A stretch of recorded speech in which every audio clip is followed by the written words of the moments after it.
pitch when you visit the Verizon studio at Citi Field or Mets.com/Verizon. My Cayman Islands this summer. Enjoy sun, sea, and a fifth night free only in Cayman. By Honda. Start something special with a great deal on a Honda now at your Honda dealer. And by Geico. You can follow every Mets game with MLB.com at bat on your favorite mobile phone or tablet. Get live look-ins, instant replays, scores, stats, audio, free MLB.tv game of the day, and more. Download on the App Store or visit Mets.com today. Time for tonight's AT&T fan photo of the game. We ask you to tweet or Instagram your photo using hashtag SNYFanPhoto for a chance to have it shown tonight during the game. Gorgeous evening in Chicago, temperature in the mid-60s. Mets and Cubs meeting for the first time this year in the city of the big shoulders. First pitch coming up from Chicago.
Second straight start in center field. Wilmer Flores, his second straight start at shortstop as the Mets try to keep it rolling after winning 4 of 5 in Philadelphia. First time they'd won 4 in a 5-game series since 1986 on the road. And Jake Arrieta, as we told you in the open, originally came up with Baltimore back in 2010. Started the season in the minor leagues. This is his 6th start. And he's got control issues. He's kind of borderline with the 10. He works a slow worker. But as Gary said, he's one of their best out here. And he keeps the ball in the ballpark, which is something this Cubs staff does. The Cubs, playing at Wrigley Field, where the wind's been blowing in a lot, have allowed the fewest home runs of any pitching staff in the major leagues. That would be 35. And primarily, whenever it's bad inclement weather here in Chicago, folks, you can bet the house that the wind's blowing in. And we'll take a look at the defense. I missed that. That's brought to you by Coors Light. Rizzo's the young star there. Bonifacio, we know all about him from his Marlin days. Starlin Castro's been hitting cleanup a lot this year. That's unusual. John Baker takes over the catching duties because of the Wellington, Castilla, been put on the DL. Will the Cubs be sporting an outfield tonight? Well, I just was looking at you, marveling at your style, your panache. So you didn't mention Coughlin, Lake, and Sherholtz. I slipped them. Matt Dendecker, who was a defensive whiz yesterday, taking a home run away from Ryan Howard, throwing out a runner at the plate in his first start of the year, gets another start today. Rick Renteria, in his first year as the skipper of the Cubs, has watched them go 20-34, the worst record in the major leagues. This is a Cubs franchise in transition under Theo Epstein and Jed Hoyer. They're awaiting ballpark renovations. They're awaiting some of the best prospects in baseball that they have bubbling down in the minor leagues, but at the big league level right now, it has been a struggle. Well, their culprit has been their offense. They're 14th in batting average, 12th in runs, 10th in home runs. You know, they're all at the very bottom of the list in a lot of things, and they don't have a lot of team speed. They only got 36 stolen bases on the year, so they've been struggling to score runs, a lot like the Mets, but the Mets seem to have turned it around a little bit. So here's Dendecker, 1 for 9 in his big league at bat so far this year, and the first pitch of the night from Arrieta in for a strike, and we're underway. Well, 1 for 9 for Dendecker, and I've always liked his swing. I don't understand why he hasn't had a lot of success in the minor leagues. He strikes out a lot, but I tell you what, he can go get him just as good as Lagares. But one thing you lose, no one has an arm like Lagares. Daniel Murphy, who loves to hit here at Wrigley Field. 1-1 from Arrieta, and he misses away. 2-1.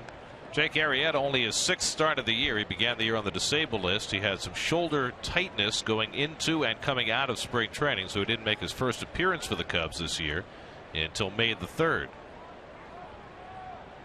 And as a consequence, he doesn't go very deep into games. In fact, he has not thrown more than 94 pitches in any of his starts this year.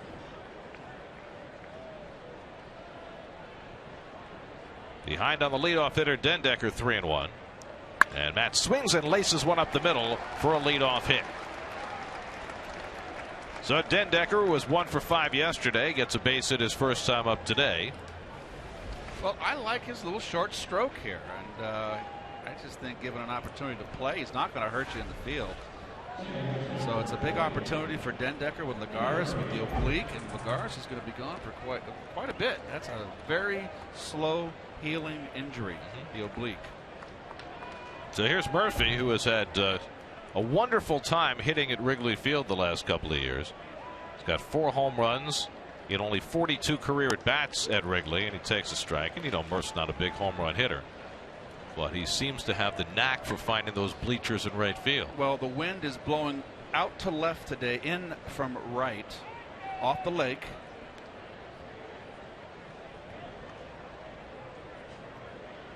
I watched batting practice today from up in the booth here, and the ball was flying out of left field and was just getting completely smothered in right. Of course, the wind plays such a big factor in how this ballpark competes. More of a crosswind tonight. Murphy had a rough series in Philadelphia. He shoots that one, and a beautiful grab by Luis Valbuena for the first out. That was a double ticketed for the left field corner, and Valbuena with a gorgeous play. Well, he's hugging the line, and you don't. No, he actually wasn't. That's just one heck of a play. And no idea why he's playing in so tight. Murph doesn't bunt. And that is just terrific. Wow. So that is one hard first out. And now David Wright will come up with a man on. David had 2 hits yesterday in Philadelphia.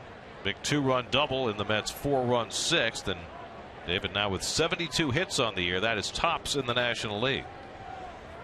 Dendecker at first and 1 out. Just getting started here in Chicago.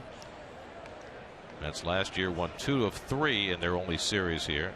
This is a very odd series for the Mets in Chicago. It's their only trip as usual. That's a shame. But the first time they've ever come here and played 3 night games. Dendecker runs. The throw by Baker is not in time, and Dendecker has his first stolen base of the season. And just to put a little exclamation point on that, this is what Dendecker brings to the plate too. He can steal bases. He's got speed. He's very athletic. If he hits, he's going to have a long career. Had 4 stolen bases in his brief stint in the major leagues last year, his first of this season. So a runner in scoring position for Wright. Keith mentioned John Baker doing the catching. Baker's had so many shoulder problems over the last few years. Oh, and that goes to the backstop, and that'll get Den Decker to third. And so a stolen base and a wild pitch put Den Decker at third with 1 out. Well, this was going to be a cutter. Nope, it's a fastball. Wow. That's right out of Bull Durham there, for crying out loud. Little cutter. He dropped a Nuke LaLoosh on Arrieta. Infield back. 2-0 to David. And he takes it off the plate, a cutter, 3-0. Curtis Granderson waiting on deck. Nice crowd as always at Wrigley, where the Cubs draw no matter what their spot in the standings. And right now that spot is at the bottom. Here's the 3-0. And David swings and fouls it off. You don't see that very often. David Wright generally takes on 3-0. Well, it's confusing here. 3-0 would be going the other way. Why? Just that's a 3-0. Your manager's giving you the hit sign to try to lose one, and the wind is blowing out to left, not out to right. So that's a little confusing.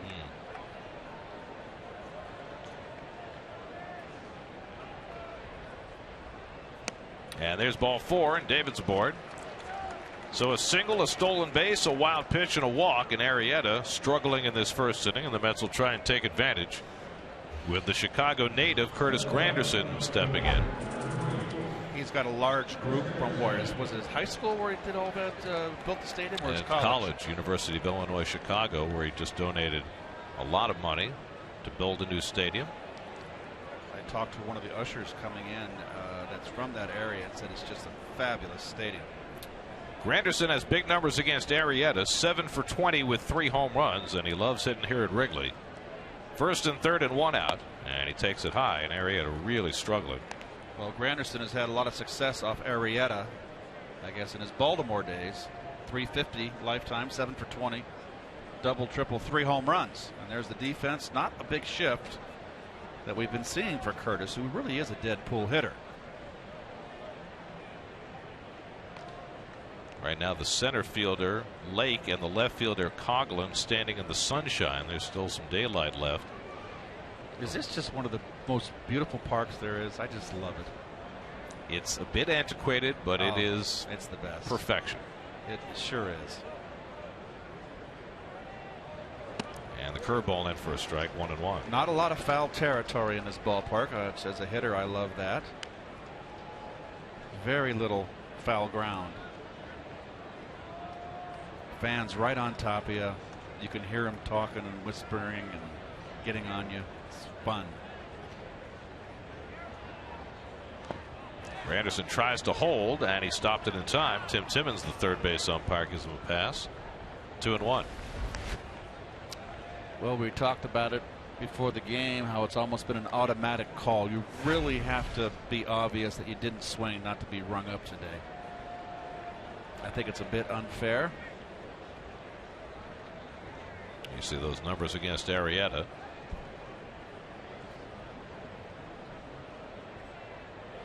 Two and 1 to Curtis. And ball 3. So Arrieta, who, as Keith mentioned, had walked a few too many coming in. He only walked 1 in 7 innings in his last start in San Francisco. But he's already gone to 3 3-ball counts and issued a walk to the first 4 batters of the game. Well, he's not a hard thrower. He's a sinker ball pitcher, and he has to be Larry Fine with his stuff. Driven to center field. Lake is right there. Tagging at third, Den Decker. He'll come to the plate and scores the first run of the night. So Granderson, it's a bullet. A sacrifice fly, his 27th RBI, and it's 1-0 New York. And the Mets yet again score another run in the first inning. They've scored the most runs in the first inning this year, and they take the lead again here, which is their wont. And there it is, a nice fastball right there. Oh boy, nice to hit.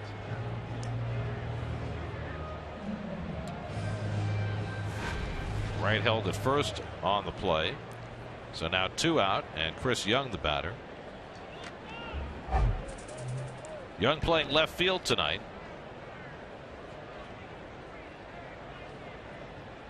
Bobby Abreu is not in the lineup tonight, even though over the course of the last 2 weeks he's been the best hitter. Terry Collins just doesn't feel as though he can play Abreu every day at age 40. Well, you would probably have Den Decker on the bench. I'd rather have Abreu on the bench. And with the win, there's the runs right there. The 40th run scored in the first inning for the Mets. Young drives one out to left, but that's where Coughlin is, and that retires the side. So the Mets get one. A couple of bullets that were caught. Arrieta fortunate it was only one. Zach Wheeler will take that run to the mound.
Starting lineup.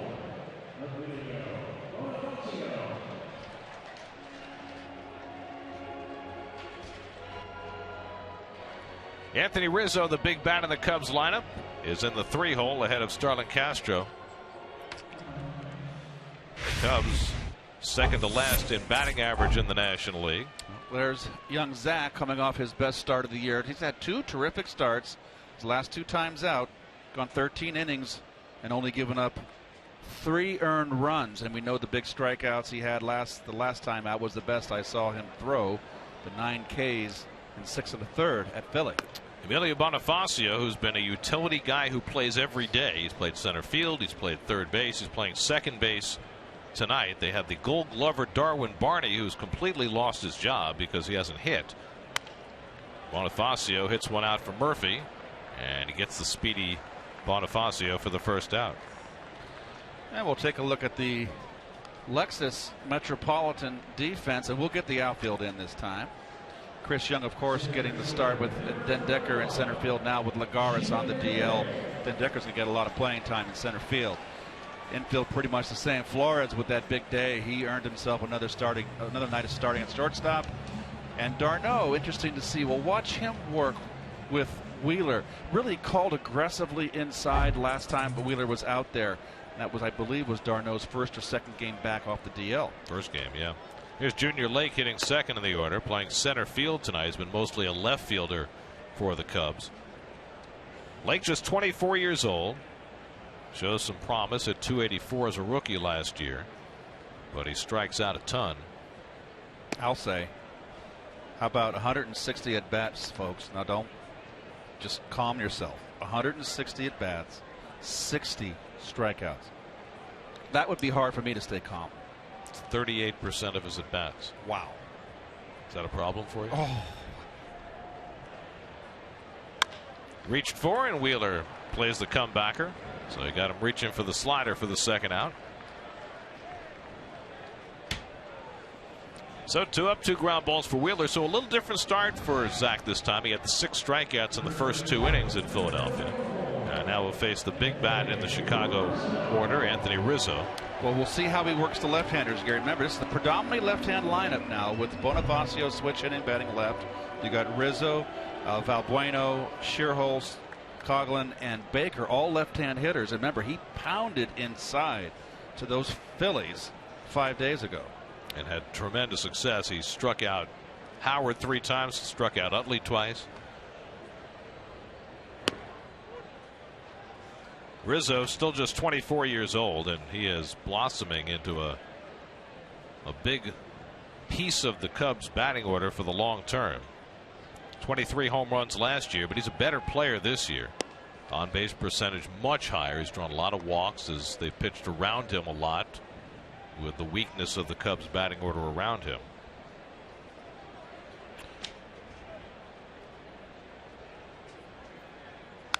And the fastball fouled away, 1-2. I believe he's the first Cub to lead in his team in home runs and RBI since Ron Santo did it back in, I believe, 1963. First player 24 or younger. Yep, 24. You're right. Yeah, that young to lead him in home runs and RBI. On the inside corner, Wheeler picks off that inside edge, just as Keith said. 1-2-3 inning for Wheeler to start his night. Mets with the early advantage as they toss some beanbags on Waveland Avenue. 1-0 Mets after 1.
Every player should be accorded the privilege of at least one, what did it say?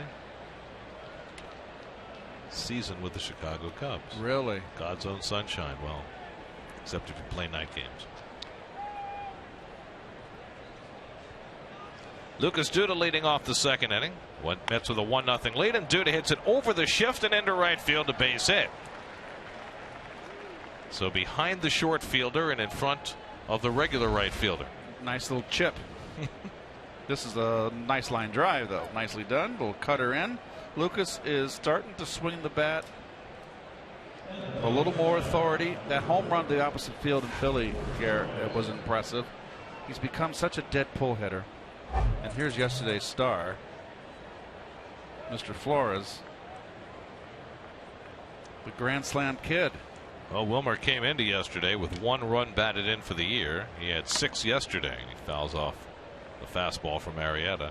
Oh, there's been some first ball fastball swinging here in this ball club lately.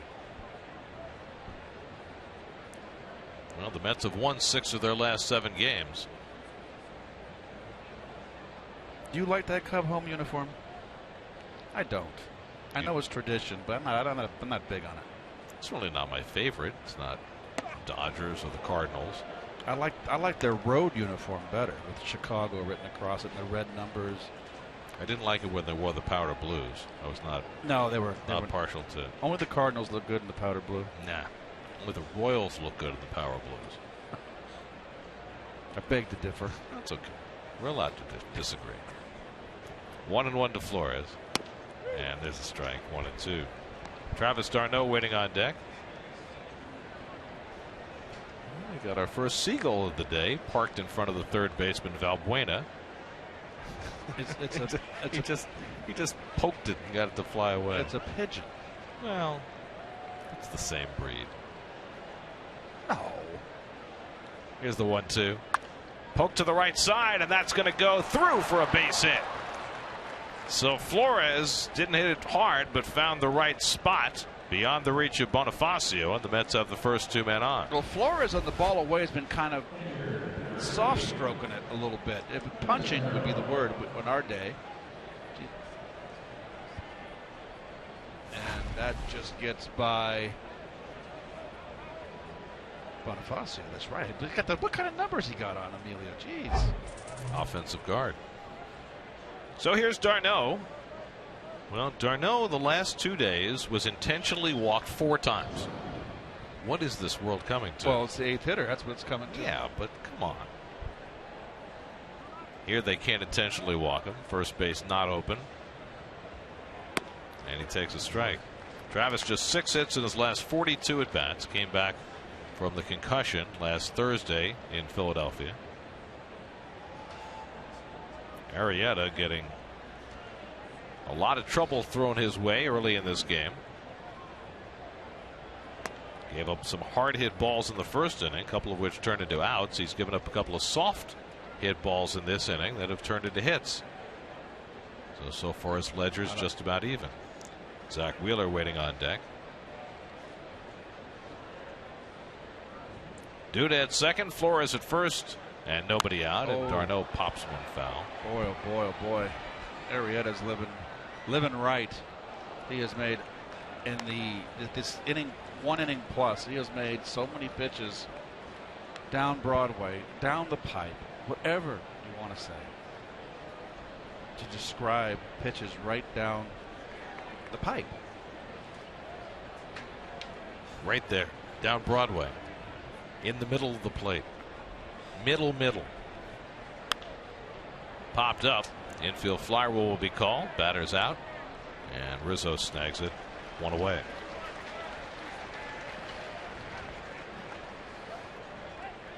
So d'Arnaud is retired. 1 out. Here's Wheeler. Wheeler will be up to bunt, of course. You know what, as a player, folks, Gare, when you played here in this park being 100 years old and the history, and you're in the same clubhouse, and of these players that have passed through here and played through here, Willie Mays, Hank Aaron, Babe Ruth in the World Series, for crying out loud, Lou Gehrig.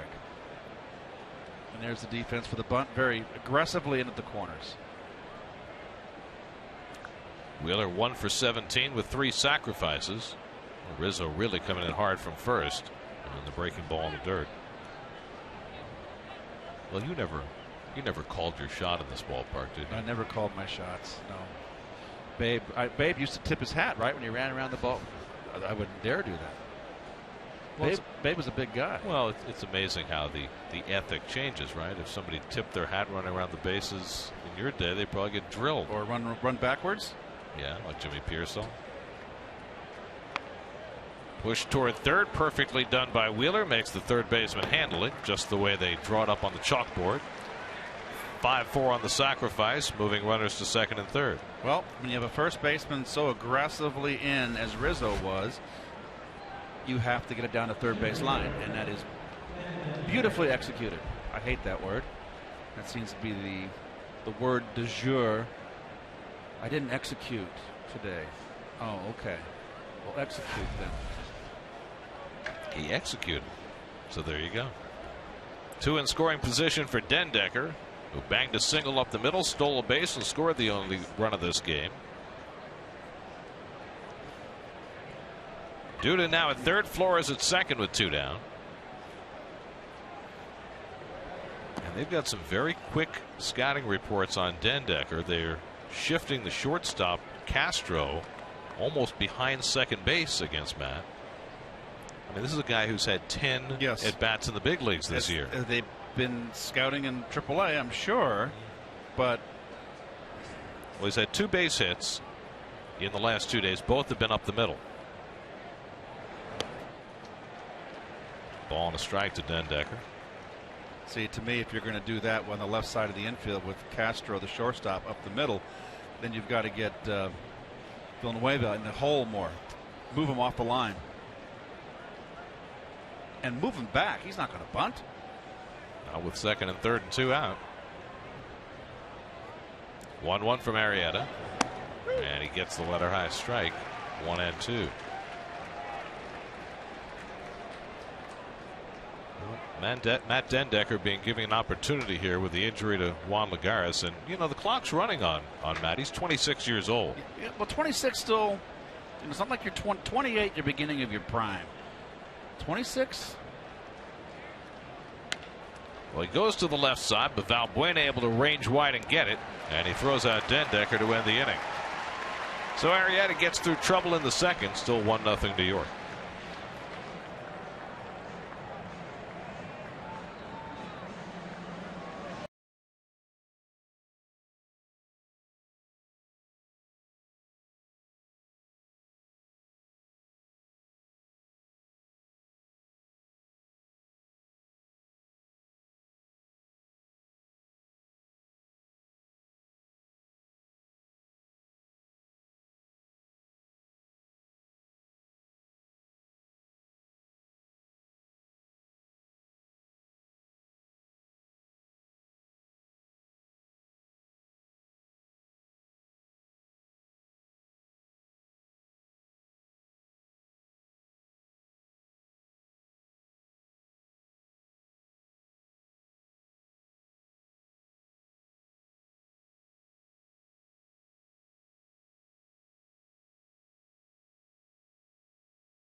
Lights were installed in 1988. Before then, it was all-day baseball here at Wrigley, the last big league park to get lights. I believe it was Bill Veck's idea to grow the ivy, which was a brilliant idea.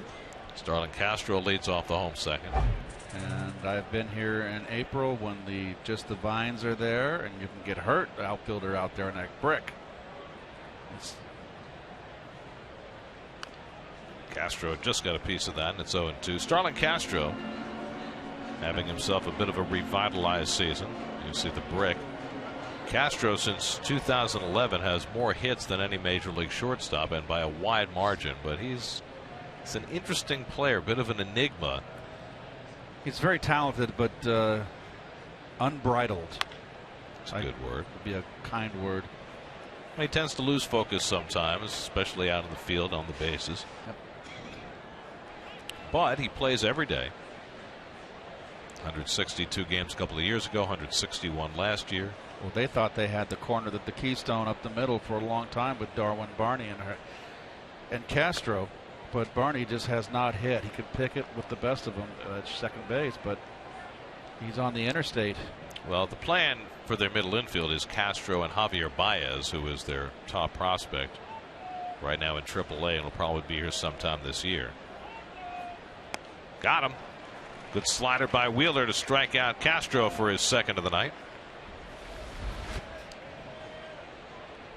Yep, little cutter. Didn't really cut at all. Just his butt flying, and his heart wasn't in that swing. You know, we saw that in Philadelphia, that slider that, you know, just moves a tiny bit, be effective for Zach.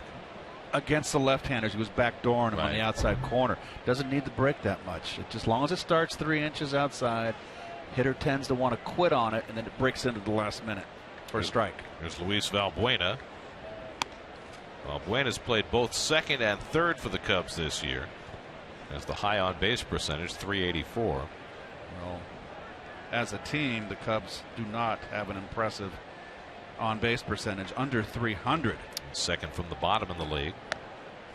So really, Rizzo and Valbuena are the only two guys in the lineup who get on at a really nice rate. Now, I don't know if it's just we got a different ballpark or a different camera angle, but right now it looks like Wheeler doesn't have the great fastball he had in Philadelphia tonight early. He's throwing hard, but I mean, he was just burning up the telephone wire in Philadelphia. Let me tell you, that was just some tremendous smoke he was throwing there. There was so much to like about Wheeler's outing against the Phillies, not the least of which was he did not walk a batter, and Right. walks have been such a big part of his season so far. Well, the average is 3.88 walks per 9 innings. That's 9th in the National League, but he's also almost 9 strikeouts per 9. He's a strikeout guy. So he had no walks and 9 strikeouts in that start against Philadelphia.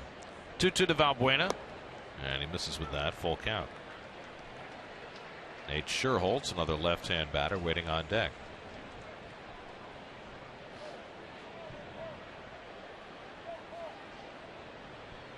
I just love it here. Gosh, what a park. Bounce foul down past Eric Hinsky, the new Cubs first base coach. He tends to be a good luck charm, Hinsky. That's right. Teams won the World Series 3 years in a row. This Hinsky most recently played, I guess, for the Braves, right? Left-handed power hitter off the bench. That's Gary Jones, the third base coach for the Cubs. 3-2 from Wheeler, and Valbuena bounces another one foul. I don't like the running fastball away from Valbuena. I'd like to see, he's a low ball hitter, I can tell by his swing. Zach can throw that little four-seamer up top, get some giddy up on it upstairs, and he won't be able to handle it. A lot of pine tar in that bat. Too much? Oh, whatever your preference is, I have no problem. That's a lot. Depends if Tim McClellan's your home plate umpire. I have never seen that much pine tar in a bat from top to bottom. I wonder if that's tape in the bottom. Wow. 8th pitch of the at-bat to Valbuena. He fouls it back. Whatever happened to the rule where you couldn't have the pine tar above the label, remember? Well, that's why Tim McClellan overruled George Brett's home run. I saw Ted Simmons lose a home run in San Diego because of that. Now, was that call challenged the way Brett's was? No, Does the but league Simmons got overturn it? thrown out of the game. He got hot. Lost a tater.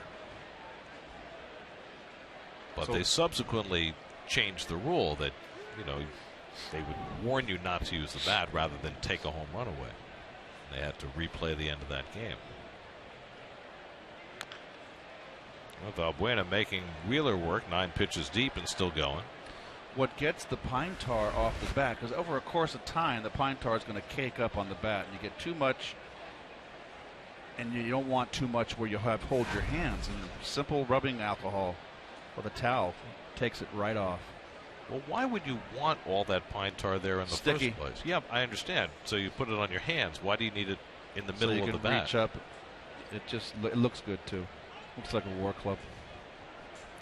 So it's all about styling. No, it's not styling. Right, you want the games to speed up. You don't want the batter going back to the on-deck circle. So you want easily accessible pine tar. You can put it on your neck like Michael Pineda. 10th pitch of the at-bat coming to Valbuena. And he hits one in the air to right center pretty deep. Back goes Granderson onto the track. Not today. He'll have room. Wind blowing from right to left held that ball up, and that's the second out. And more, the wind's blowing out to the right field today. That's a bomb. So there's no money in the air today unless you go to left, as you can see the flags right there.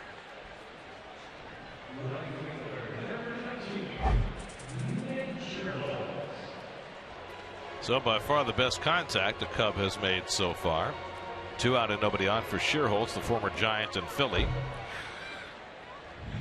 And just .212 on the year. He's been playing most of the right field for Chicago.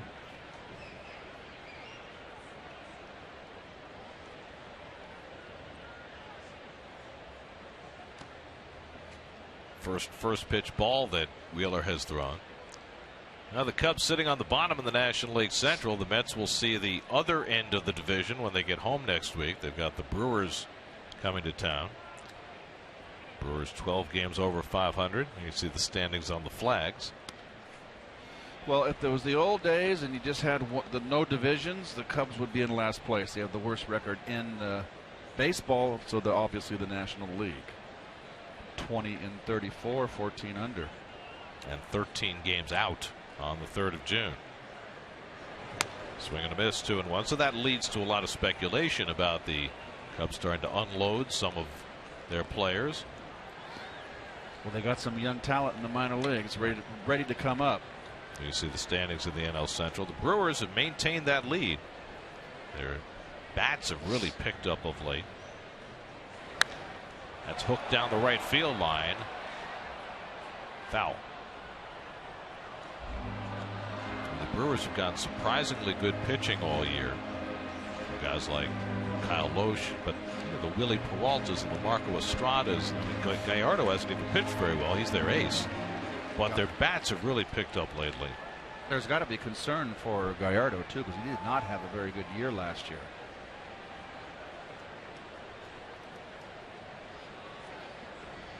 Two out and nobody on. 2-2 to Nate Shearholtz.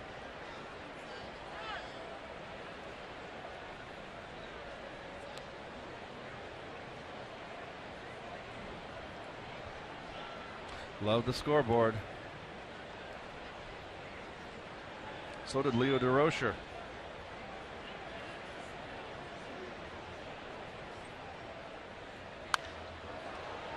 Explain. Well, wasn't Leo the manager when they claimed that the guy was out there, the guy that was putting the numbers, or they had a guy up there with the glasses that was relaying the signs? That's not the guy. No, that's the scoreboard operator. Of course, the out of town scoreboard is still hand operated. Leo was manager. It was in the late '69, right? Well, they blew a big lead against the Mets in '69. That's hit to left, a base hit for Shearholtz. Right playing well off the line, and Shearholtz hit it through the vacated spot. First base runner of the night for Chicago.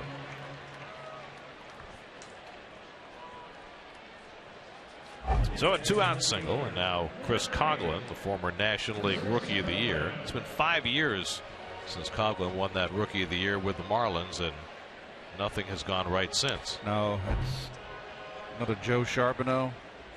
Super Joe. Yep. I hate to do that. It's kind of a terrible.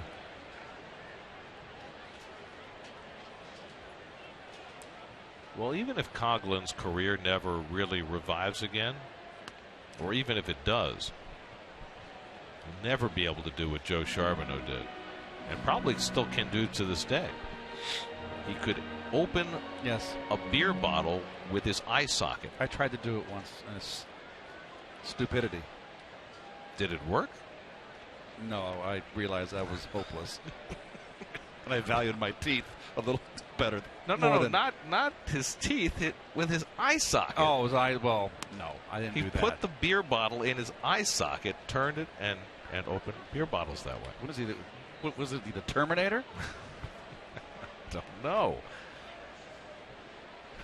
it's an odd skill to have.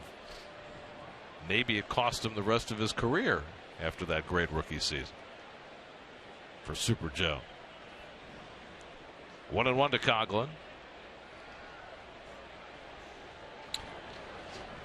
Well, maybe a new piece of scenery will help Chris Coghlan, who came to the Cubs this year as a free agent, was in the minor leagues until a month ago. He has struggled so far, just 5 hits and 36 at bats. Shearholtz at first and 2 out, and Coghlan leans back 2-1. Well, you know what? If Coghlan never has a year like he had his rookie year, and there'll be a day when he's out of the game, he can always say, you know what? I was National League Rookie of the Year. Not a lot of guys can lay claim to that.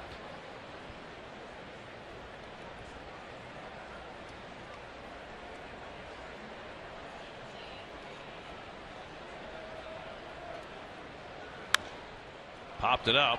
Not much foul ground, but right to the railing to grab it. Side retired. So Wheeler survives his first base runner of the night. Sailboat still trekking out of Long Lake, Michigan. 1-0 Mets after 2.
And so we figured we'd show you some of the old days. We told you about the Federal League moving in here first in 1914. Look at the old players from the Chicago Federal League team.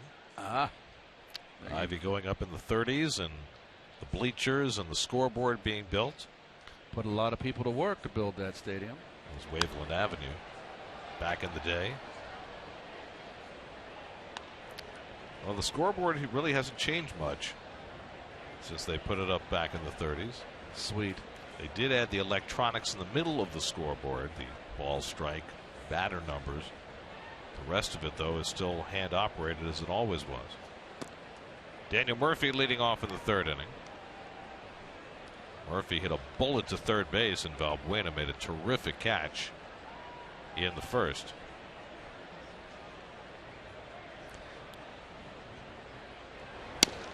And Valbuena playing in. Now he's going to move back with 2 strikes, but I had no comprende.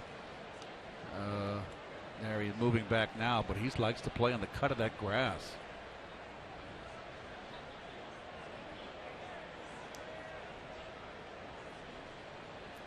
Two from Arrieta, and it's too high. By the way, Murph has a big day coming up on Monday. He's going to the White House. You remember that whole flap about him taking time off when his child was born earlier this year, and there's a conference about fathers and all that, and Murph's going to be part of that on Monday, so a nice honor for him.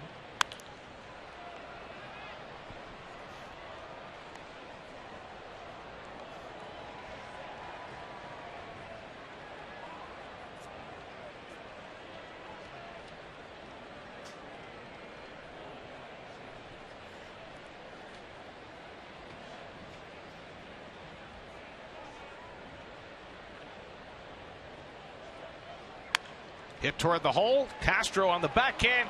Can't come up with it cleanly. And Murphy has an infield hit. Well, base hit, it's ruled. And just didn't field it cleanly. Get the ball and the cut of that grass gets in the way. It could be distracting. And he just didn't backhand it at all. He's got a good arm, and he makes that play cleanly. He can throw out Murph. Like he might have hurt his bare hand. That deflection. So the Mets have a leadoff base runner for the third straight inning. And now David Wright, who drew a walk his first time up. Jake Arrieta has had trouble in every inning to contend with. That's now with 4 hits. And Wright takes a knee-high strike. And as we mentioned, Arrieta has trouble working deep into games. So in a game like this where he's throwing a lot of pitches early, it means perhaps an early call for the Cubs bullpen, which has been one of their greatest strengths. Ball and a strike to Wright. In a year where little has gone right for Chicago, their bullpen has been an asset. But you don't want to get there too soon. Murphy at first and nobody out. Granderson waiting on deck. Cutter from Arrieta, 1-2. Good one to hit, and David under it. Right there on a tee.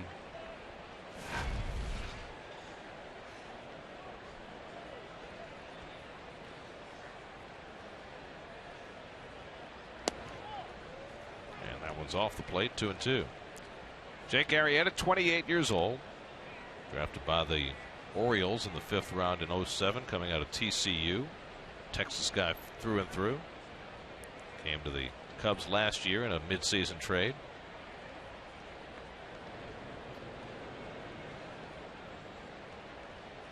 It was one of those shedding a player who other teams saw as a piece for a stretch drive. Scott Feldman winning that deal to Baltimore. Arrieta may be in that kind of deal this year. And Wright lays off, full count. Send him. That is the 5th 3-ball count already for Arrieta among the first 12 batters he's faced. Not a formula for success.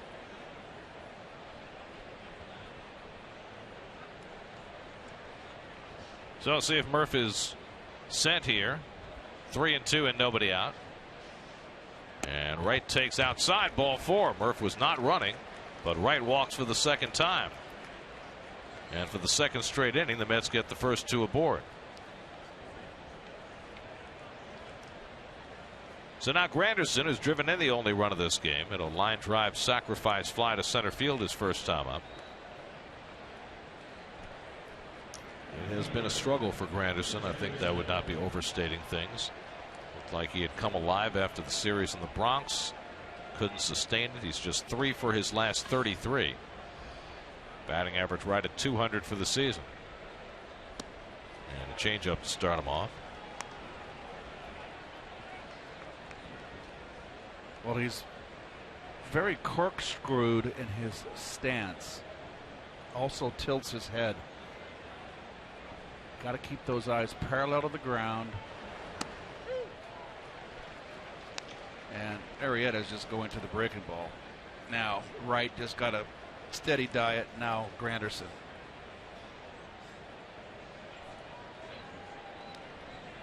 Oh, and 2 to Curtis. And he takes it high. Chris Young waiting on deck.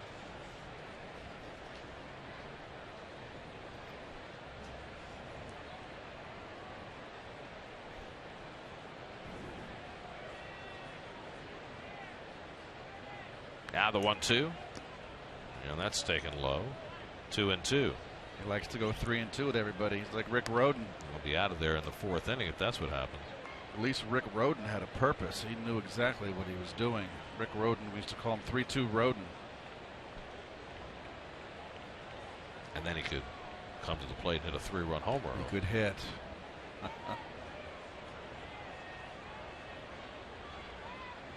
And Granderson lays off the curve, and it's 3-2. So third straight 3-2 count to start this inning for Arrieta. Gave up the infield hit to Murphy, the walk to right. Now he's 3-2 to Granderson. He's on borrowed time here. This is really playing with fire.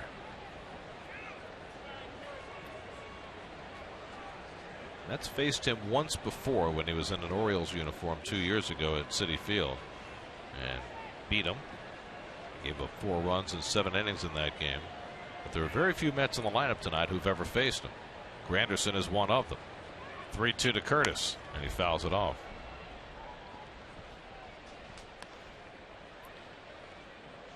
Queens' own 50 Cent is coming to Citi Field for a concert after the Mets-Padres game Saturday, June 14th as part of the Mets concert series presented by Dwayne Reed. Catch 50 Cent live in concert June 14th. Visit Mets.com/concerts. 2 on and nobody out. 3-2 coming to Granderson, and he drives one into right center field for a base hit. Murphy got a late start. He'll go to third and be held up there. Murph just didn't get a good read on that ball. Otherwise, he would have scored easily. Poor read. Bases loaded and nobody out. He's got to score. There's no way this ball is going to be caught by anybody. Getting rid of my RBI there, and if a guy throws home, could be first to third. Right on an overthrow, the cutoff man could be first to third. Chris Bosio, the pitching coach, heading out to the mound to talk to Arrieta, who has not been able to settle into any sort of groove tonight. First inning, he was fortunate to survive with only 1 run scoring. The Mets hit some bullets that were caught. Second inning, he put the first 2 men on and was able to fight his way out of it. Now he's got a bases loaded, nobody out jam to contend with. Well, he's not throwing hard. He's not a hard thrower. He hasn't got a sharp breaking ball. He's got to be pinpoint control, and that's why he's going 3-2.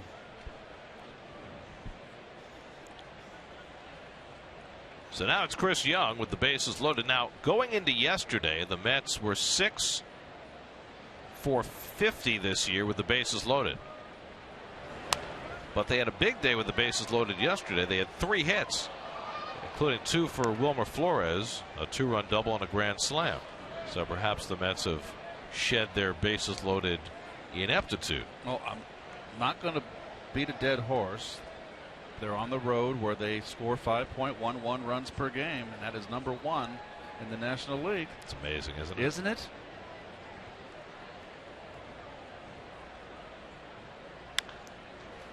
And quickly it's 0-2 to Young. It's amazing, isn't it? Perhaps the worst home offense in the league and perhaps the best road offense in the league. They are the only team that scores more runs on the road is Oakland, of all teams. Oakland's outscoring everybody. They give up the fewest runs and they score the most. Biggest run differential in baseball. 0-2 to Young with the bases loaded. And Chris takes off the plate. Boy. Close pitch, 1-2. Squeezing him. Who's on? Tim Welke. He doesn't call the outside corner. Baker was set up off the plate. That is tin cup, as Ronnie would say. Since when do you take the pitcher's side? 1-2 from Arrieta. Hit down to first, grabbed by Rizzo. He's going to fire home, get the force there. A little indecision on Rizzo's part. He was thinking about second. Could have turned 2, but opts to come home and get the lead runner, just the 1. Well, Rizzo's got a nice glove. That was not an easy play. And I know what he's thinking there. You know, if you got a team that's struggling at scoring runs, I would be inclined to get the double play to second base, go down 2-0. Well, he had an easy double play once he snagged that grounder had he gone to second. Correct. So now it's Duda with 1 out and the base is still full. Right now at third, Granderson at second, and Young at first. No, Mets can't let this guy off the hook. Breaking ball at his feet for ball 1. And that's a beautiful thing with the bases loaded. When you got a pitcher out there, it's given up 2 base hits and a walk. It's gone 3-2 on everybody. The only out he's got is a bullet, and he misses with a curveball first pitch. Boy, are you locked in for a fastball right now or what? Dude has driven in a run in 4 straight games and a big chance for 1 here or more. Ball and a strike to Lucas. Duda had a base hit to right field his first time up. The signs have all been pointing up for Lucas over this last 10 days. Lucas is one of the top hitters in the National League, coming into the game, I believe, 315 on the road.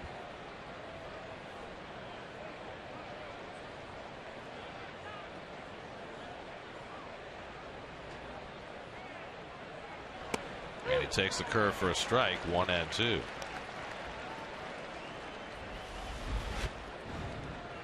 Backdoor curve, plenty of plate.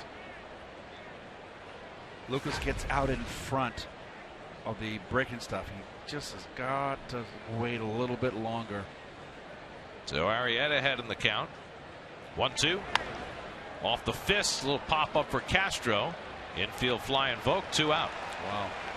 So Arrieta, who faced a bases loaded, nobody out jam, is now 2/3 of the way free. Well, they got jammed here. This is supposed to be a fastball up and out of the strike zone. And he puts it in a perfect spot. That's a strike up and in. It ties up Lucas. Well, now it's left to Wilmer Flores, and he had quite a day with the bases loaded yesterday. A 2-run double and a grand slam. And now he's got the bases full again. What can he do for an encore? Wilmer had a base hit that snuck through the right side his first time up. He fouls back the first pitch cutter, 0-1.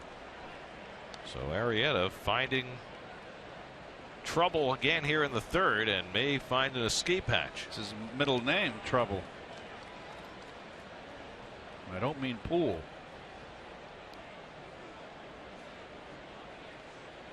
Well, capital T does rhyme with P.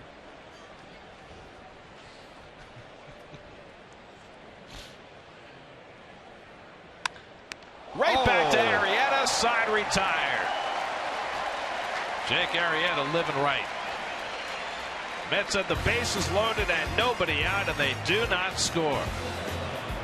Arrieta's glove in just the right place to make that grab and retire Flores. When we come back, Kevin Burkhardt gives us a story about Lou Gehrig at Wrigley Field.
Mets probably should have about 7 runs by now, but they're only up 1-0. We've been talking about the history of Wrigley Field in the year where they're celebrating the 100th anniversary of this venerable ballpark, and for a very interesting Wrigley Field story, let's check in with Kevin Burkhardt. Kevin? Gary, going to take it back to 1920. It was Commerce High School of New York, taking on Lane Technical High School here in Chicago. They had a series here for about 6 years where they had the best high school in New York take on the best high school in Chicago, and they rotated cities each year. Kind of a neat little thing. Again, didn't last for that long. Anyway, why was this important back in 1920? Because on Commerce High School, it was a fellow by the name of Lou Gehrig. So these teams played. And at that time, Lou had already garnered the nickname Baby Ruth for his power that he had shown, right? So here he comes to the plate. He'd had pretty much a quiet day. Steps to the plate in the 9th inning with Commerce up 8-6. And he proceeds to knock a grand slam out of the park, out to right field. Now, at that time, there were no bleachers. It was just a wall. But this shot bounced over the street and bounced up onto a porch that was over there across the street. That, according to Ed Hartig, who's a Wrigley historian who shared this story with me today. So it's really unbelievable. Gehrig showing his power at age 17 in this game that the high school from New York went on to win by a count of 12-8. And how about this? I got a hold of the article from the Chicago Tribune and the box score from that game. Gary and Keith, there were 10,000 people here. This was no small deal. It was a big deal. A lane technical was right down the road, so it was a big event. But I love the writing in the Tribune. Let me read it to you. It said of the home run, quote, "It was a blow of Mitch any big leaguer would have been proud, and was walloped by a boy who hadn't yet started to shave." Pretty cool. Even better that they misspelled his name in the headline. Yeah, you love that, right? How about that? And look, he's a monster back in high school. Look at his legs. Gehrig was so strong. Bounced down to third off the bat of John Baker, and Wright takes his time and throws him out. By the way, he turned out to be a pretty good college player too, I might parenthetically add, up on Morningside Heights. Columbia Lion, you know. Oh. True. At that time, Columbia played its baseball games on campus, and he broke more than a few windows in the journalism building, did Mr. Gehrig. Ah. So he would have been before the Fordham Flash. Frankie Frisch. I don't know. Were they Frisch, not? Maybe the same time. Maybe contemporaries.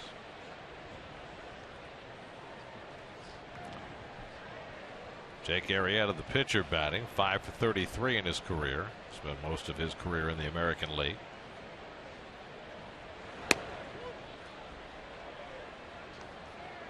A ball and a strike to Arrieta.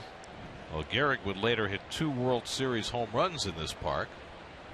So a high school home run in 1920, and then in 1932, 2 home runs in the World Series at Wrigley. Think how he felt going back to where he played his championship high school game and then be there in a Yankee uniform playing the Cubbies. There you go.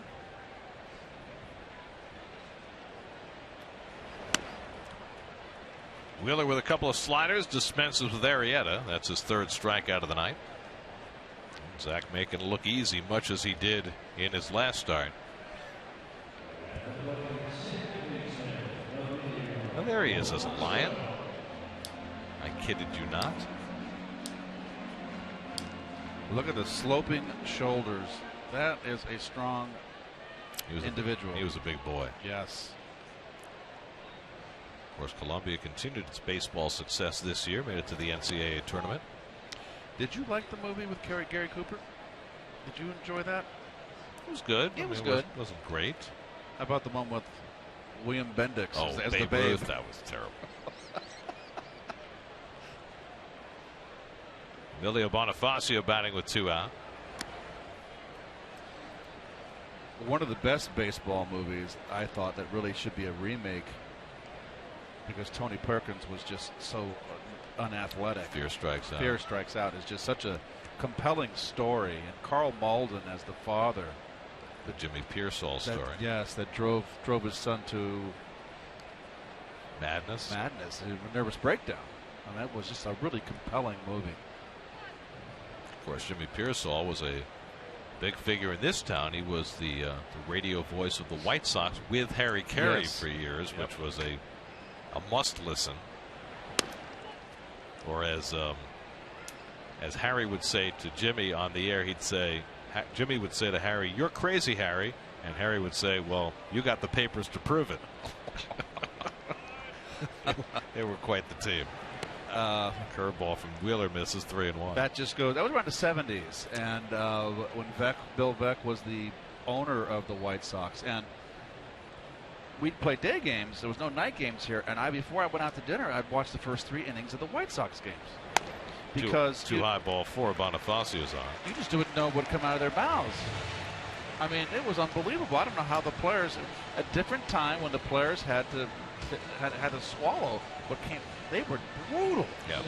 Well, the players didn't like it. I think that's what eventually cost Harry his spot with the White Sox. And he came over to the Cubs, and he became a greater legend through the superstation WGN. But the players called him out. He had to have a meeting in the Cubs clubhouse, and they let him have it, from my understanding. And then he kind of loosened up a little bit and eased off. Ken Boyer did not like him, despised him because of what Harry Carey did to him. And Jack Buck told me that story, and Ken Boyer. And Jack Buck said that they had a running feud with Ken Boyer when he was in St. Louis. Yes. And Jack said it was the first time he was in the booth. He was Harry's sidekick. No TV, just radio. Bases loaded. Harry, 1-run game. Ken Boyer. Boyer hit a line drive to left field. He goes, "There is a shallow fly ball to left field." And we'll be back for the recap. Did you ever do that to a player? Why would you? I mean, you're saying he did it on purpose? Yes, of course he did. Absolutely. Not nice. Here we play it straight down the middle. Yeah, of course. We've got the big brother watching. We're on TV. Junior Lake hit a comebacker his first time up. Bonifacio a base stealer at first, and the slider misses outside. 1-1. Well, Harry Carey began his big league broadcasting career in St. Louis, where he was a legend there. And then after a brief stint in Oakland, he came to Chicago first with the Cubs, with the White Sox, and then with the Cubs. And he was here at just the right time as Bonifacio runs and Lake hits it out to right field. The superstation WGN was just being blasted all over the country on cable, and Harry became a phenomenon nationally as well as locally. 3 in the books now at Wrigley Field. Wheeler in command, 1-0.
Fourth.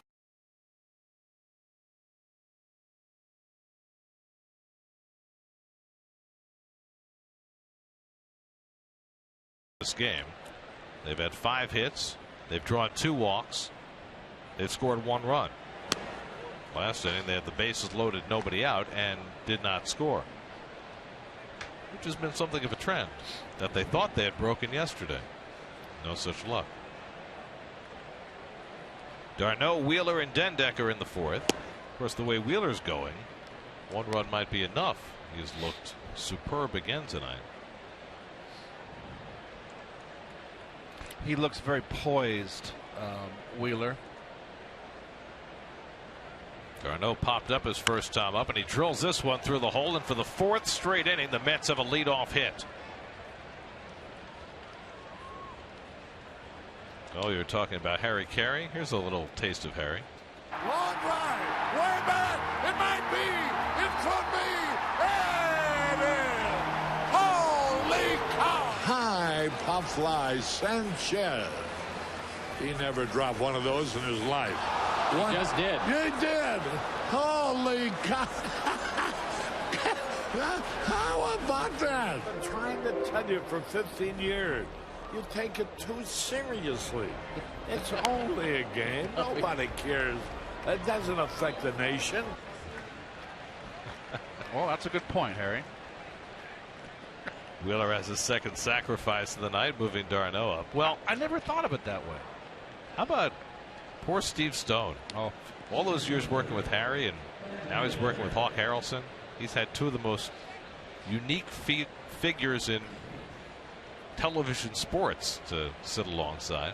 well, Steve was a long-time TV announcer here for the Cubs on I Played.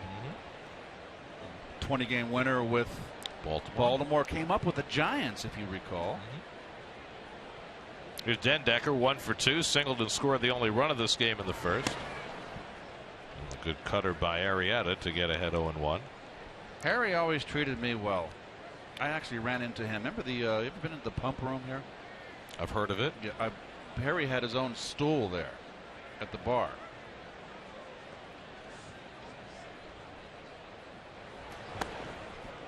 And Arrieta quickly ahead 0-2 on Dendecker.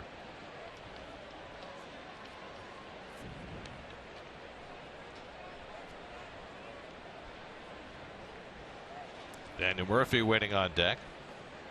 Arrieta might as well just have ditched his windup tonight and just started pitching from the stretch like a relief pitcher. He's been in his stretch almost the entire game.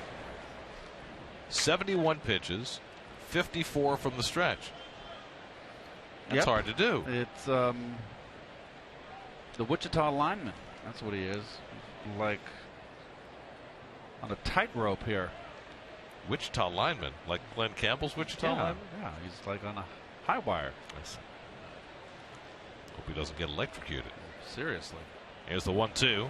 And Dendecker is down on strikes. Foul tip held by Baker. That's the first strikeout of the night for Arrieta. Not a strike. Slider. Down and in. So 2 out. Mets have left 6 runners on base in the first 3 innings. 4 of the 6 in scoring position. They've got another in scoring position here in the 4th. Murphy's hit 2 balls to the left side, a bullet that was caught, and a ground ball that trickled off Castro's body for an infield hit. And Murphy takes a strike. Murph's a chatterbox with the umpires. Always checking. Ted Williams Jr.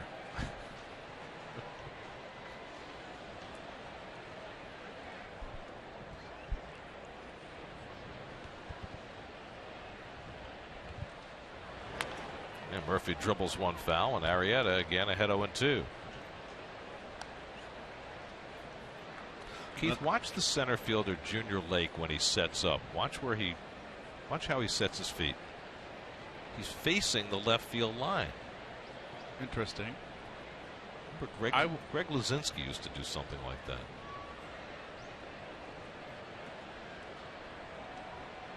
You're right. I mean, what's he supposed to do if a ball's hit to right center? I understand. Big gap in left center field. Given the line to Murph, the right field line, I think it's a little bit too extreme. I'd just gap Murph. He's a gap-to-gap hitter.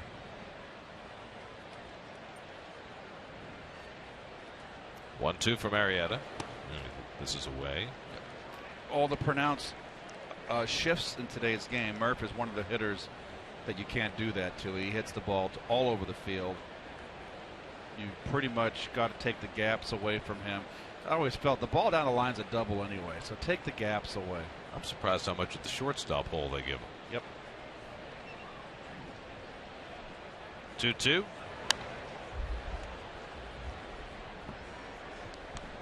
Well, Murph gets more hits to left field than any left-hand hitter in the game. Those are outfield hits too, so not ground balls.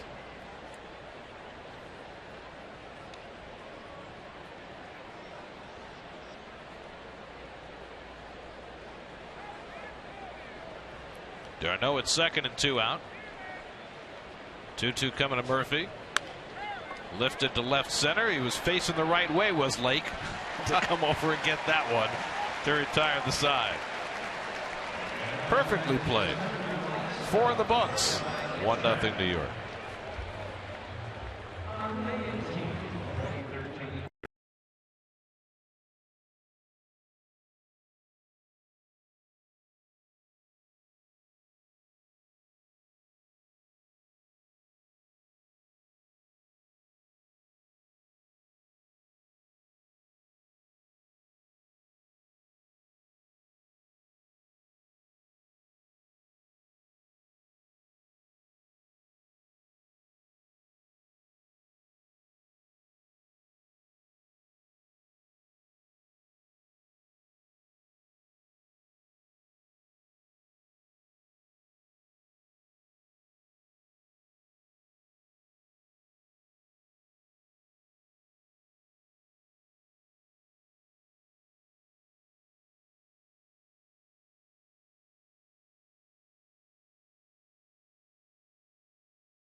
Ticket from the World Series of 1938. $6.60 for your box seat.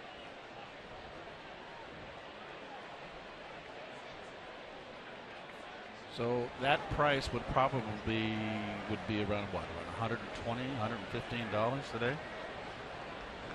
So it would seem as though that was a bargain. That was back when the country was still on the gold standard. Anthony Rizzo leads off for the Cubs in the home 4th inning. Rizzo took a call third strike his first time up and takes a fastball strike from Wheeler.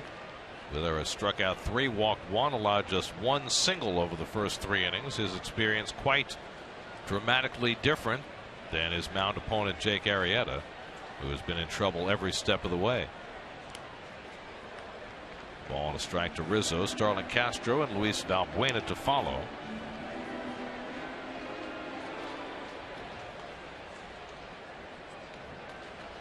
See that odd lighting on Wheeler's face.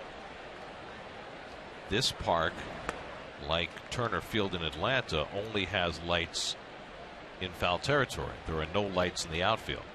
Of course, the lights here were retrofitted back in 1988. So the lighting is a little different than it is in most big league parks. Ripped down the right field line, foul. 2-2 to Rizzo.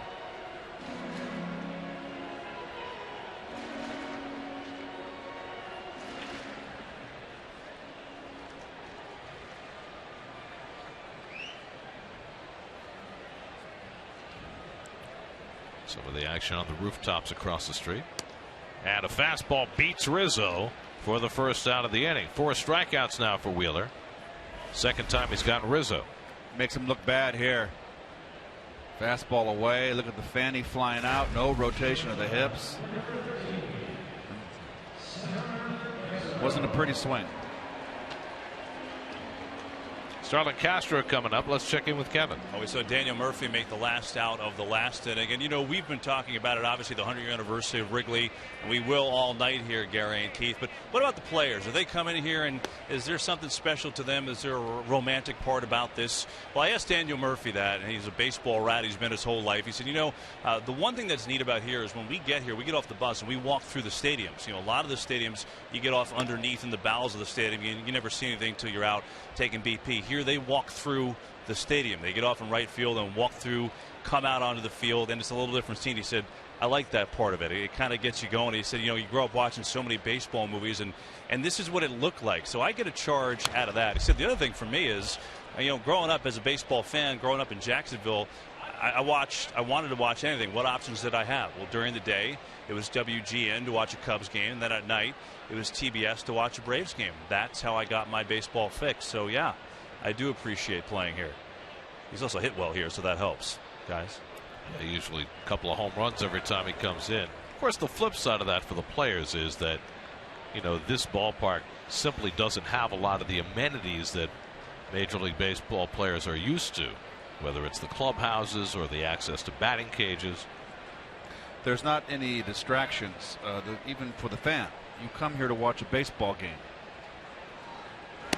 not to go ride the merry-go-round.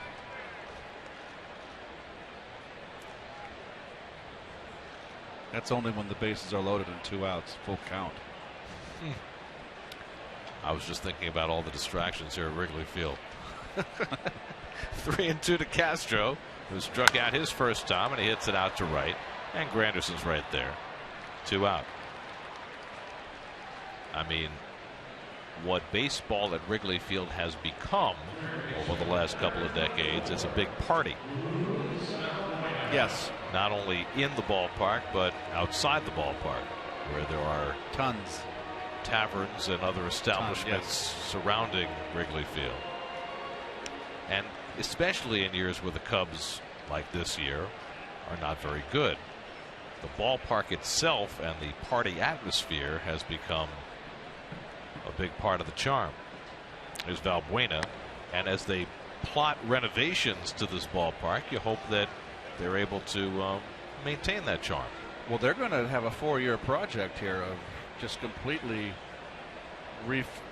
reinforcing and the stadium here, doing it all over with steel, girders underneath. They're going to take all the seats up. It's going to be a 4-year project. So they're gutting the place, basically. Basically, they're going to build behind the third base dugout, which is the Cub dugout. They're going to build a big batting cage, and that's basically where under the stands is where the clubhouse is. Right. And evidently, the clubhouse is going to begin on the far side of outfield side of the dugout. And it's going to run all the way down the left field line, and they're going to have a state-of-the-art clubhouse with all the hydrotherapy rooms and all that. Everything's going to be redone. Well, they're talking about putting in bullpens out underneath where the bleachers are now. Driven to center field by Valbuena. Dendecker's there, and that retires the side. So Wheeler has allowed just 1 hit and 1 walk over the first 4 innings. Mets have a 1-0 lead going to the 5th.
corner here at Wrigley Field.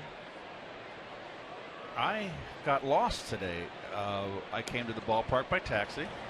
They moved the press entrance, folks, over down the left field line by the foul pole.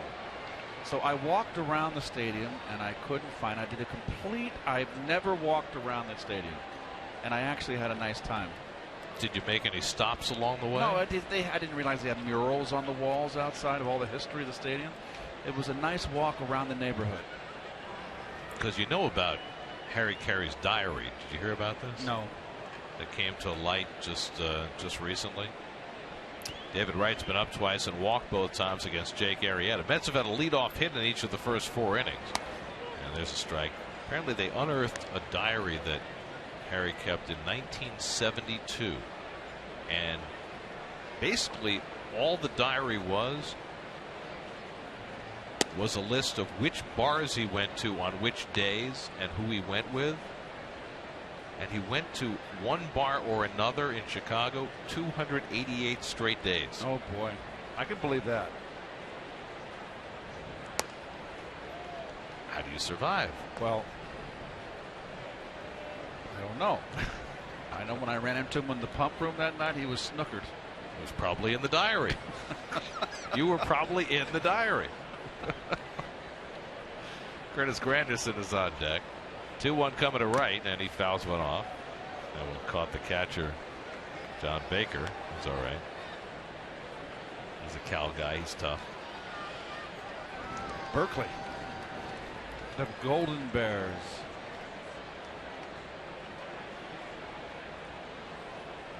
The band is on the field. Yes. That was Elway quarterback in Stanford then. You know, I have friends that went to Stanford because I grew up in the area that were on that team. A couple, my brother has a friend. Elway to this day has never gotten over that loss. It's a big game. That's the big game. The big game. Cal Stanford's the big game. Again, the 2-2. And that just missed. Full count to right. Tell you what, Welke is not a pitcher's umpire. Well, Arrieta would just like to have an inning where he retires the leadoff batter. Arrieta needs a pitcher's umpire the way he nibbles. And he's not getting any corners, particularly the outside corner to right-handers from Tim Welke. He's already walked right twice. And this time he gets the call on the outside corner. Well, that's a little inconsistency there. Yeah, if you're going to do it, don't do it with bring me up. I've been calling it a ball my first 2 at-bats. And that one might have missed. Oh, that would have came back. Yeah, but that's not a strike.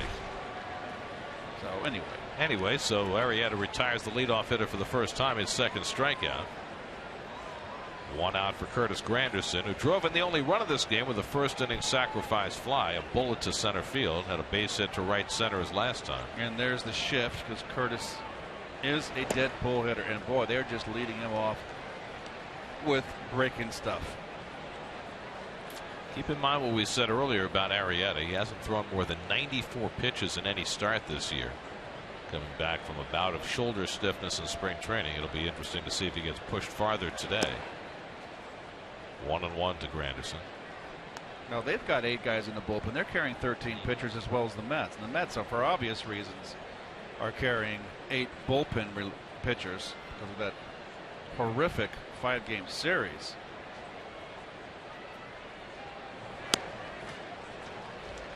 By horrific, I mean for a bullpen.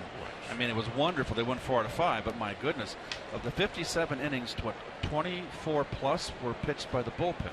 And wonderfully so. They give up 3 earned runs. They were brilliant.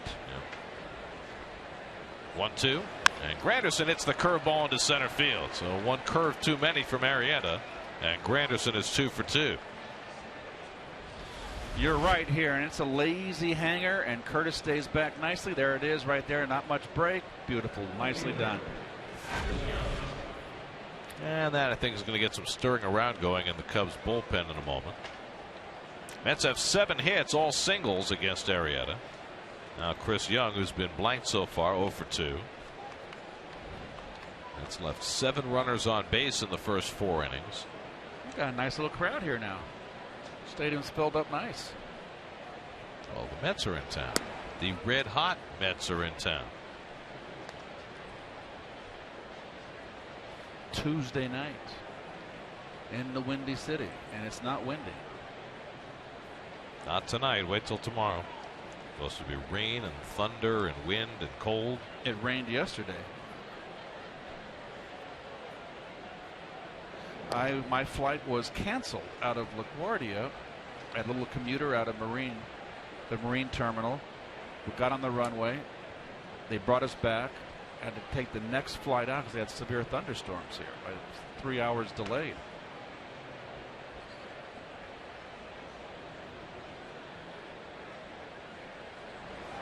If it makes you feel better, the weather in Philadelphia last night was perfect. It's all right. It was beautiful. Like tonight. Yeah, it's beautiful. Right. Yeah, tomorrow's going to be a problem. They say it's supposed to stop before game time, but tomorrow during the day, it's not going to be a nice day for walking around. It means a little gym, a little workout. 1-1 to Young, and he takes a strike. 1-2.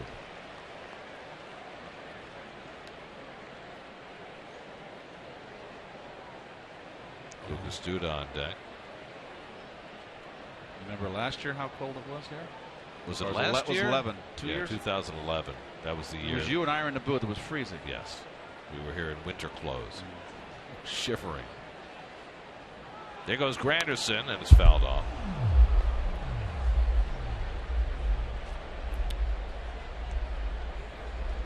Get a preview of tomorrow's Mets-Cubs matchup here in Chicago, plus up-to-the-minute news as the Rangers get ready to face off against the Kings in the Stanley Cup Finals on Loudmouth, presented by Caesars Atlantic City, tomorrow at 5:30 only on SNY.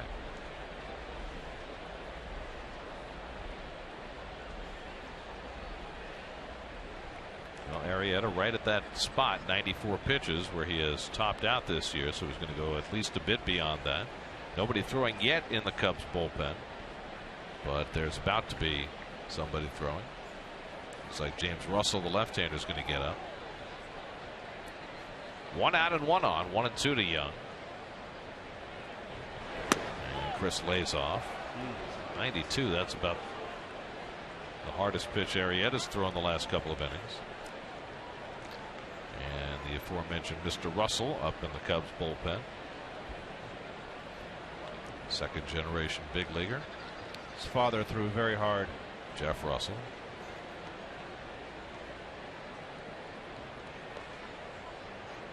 Granderson has just 2 steals this year, but he was in motion earlier in the count.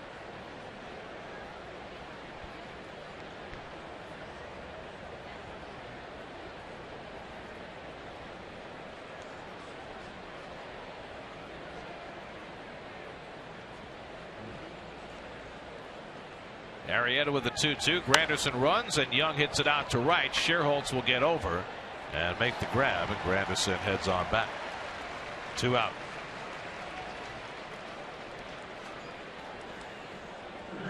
So Young is now 0 for 3.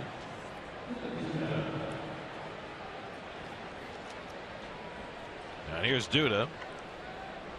Lucas had a base hit his first time up tonight, but then in the third, Mets had the bases loaded, nobody out. Young hit into a fielder's choice. Duda popped up, and Flores lined out, and Arrieta was able to get out of big-time trouble. Now he's just trying to scrape through this 5th inning.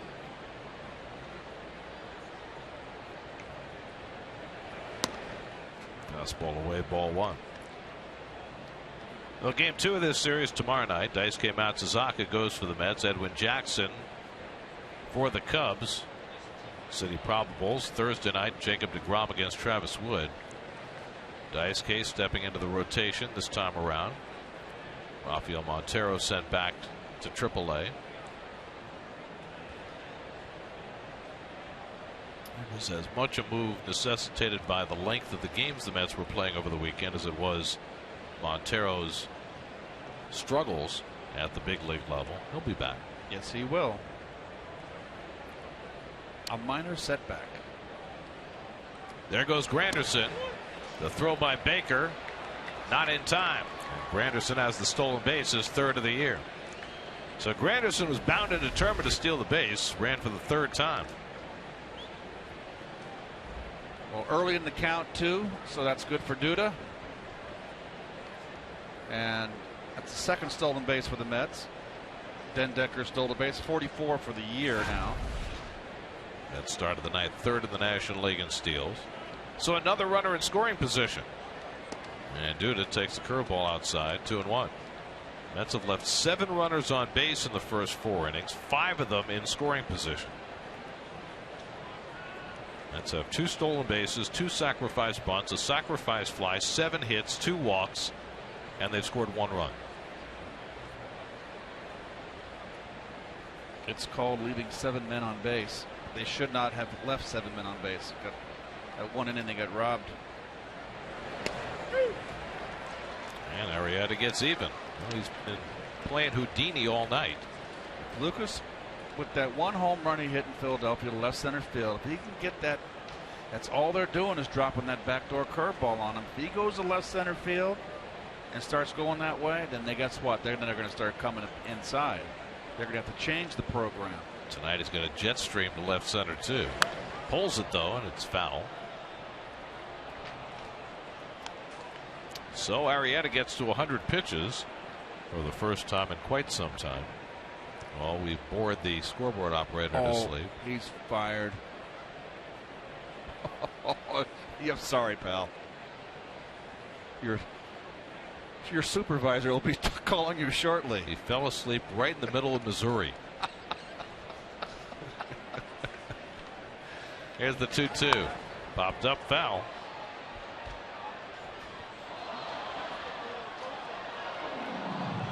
The Mets are 1 for 8 with runners in scoring position tonight. The only hit they had with a runner in scoring position didn't score a run. It was Granderson's hit in the 3rd. Murphy got a bad read, had to stop at 3rd, and wound up getting stranded there.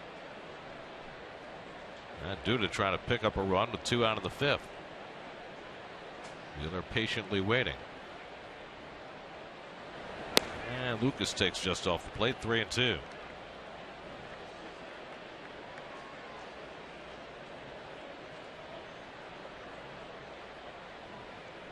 It's the 8th 3-ball count of the night for Jake Arrieta. Who has to count himself awfully fortunate to be down only 1-0. 8th pitch of the at-bat coming to Duda.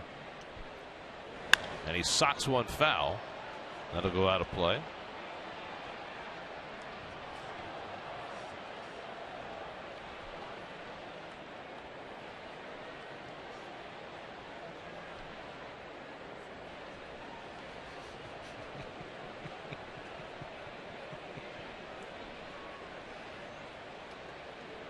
So Arrieta being pushed a little harder than he has been tonight. Needs one more good pitch to get himself out of the inning. Duda, who's driven in a run in 4 straight games, looking to get Granderson home. 3-2. And he walked him. So now the Mets have 2 men on. 3rd walk of the night for Arrieta. And will Rick Renteria let him go any further? I think with Flores up, he'll let him go. Yeah, he just told his catcher, John Baker, to go out to the mound. So might be buying time for the right-hander who just got up in the bullpen. They had the lefty up earlier, Russell, and now they've got a right-hander up as well. That's Ryan Schlitter. So they're killing time so that they can get Schlitter enough warm-up pitches to get him in to face Flores. He might give him one more batter. I'm always partial, although the way I'm partial to the pitcher to let it's his game. But Arrieta, the way he's thrown, really hasn't deserved it. And here comes Renteria, and he's going to make the pitching change. So he killed as much time as he could to get Schlitter ready. And he's going to take as much more time as he can here. It's his first visit, so he can wait. This is time killing 101. Yep.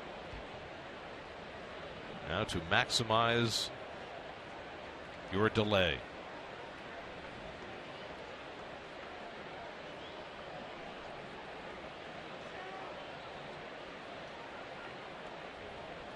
And now Tim Wilkie coming out to ask for a decision, and there's the call to the bullpen. That was a good 90 seconds to 2 minutes that he was able to kill. That's perfectly legal, above board. This course for that, I think you can take at your local community college. How to kill time and influence people. Brian Schlitter coming out of the bullpen. Call to the bullpen brought to you by Verizon. We'll be right back.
Over 4 2/3 innings. He'll exit with 2 men aboard.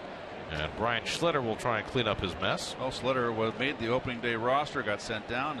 Got recalled and has been outstanding since his recall. ERA below 1. 28-year-old Chicago area native throws a fastball strike to Flores. Flores has hit one ball very softly for a base hit and one ball very hard. A liner back to the pitcher to take the Mets out of a bases loaded threat in the third. Granderson and Duda aboard with 2 out. Mets have already stranded 7 in the first 4 innings, trying to avoid stranding 2 more. Oh, Schlitter bounces one that Baker is fortunate to stop.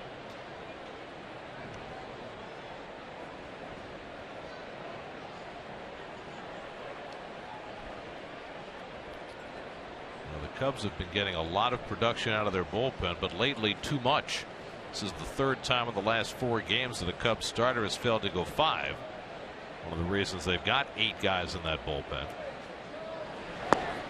2 balls and a strike to Flores with Travis d'Arnaud on deck.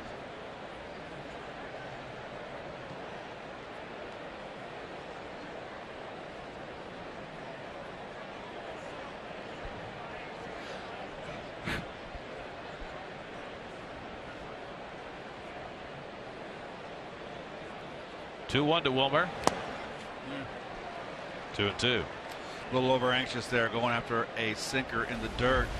Big difference between 3-1 and 2-2, and that is just being over anxious.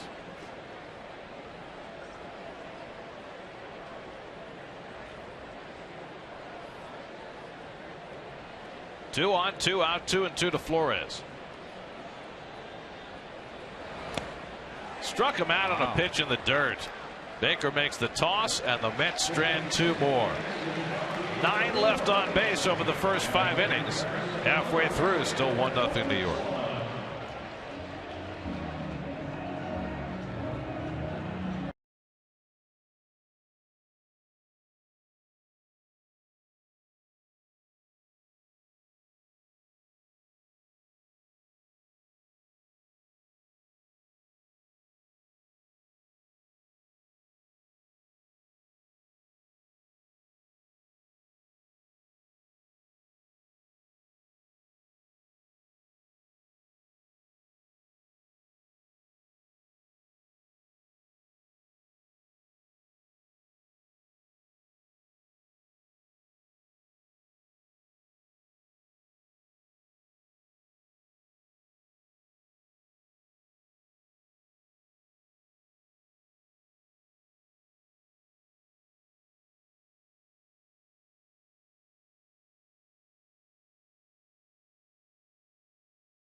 Up to the minute news as the Rangers get ready to open up the Stanley Cup Finals against the Kings in LA, plus in-depth analysis of what to expect from the Blue Shirts in the games ahead on SNYRangersblog.com, part of the SNY.TV blog network.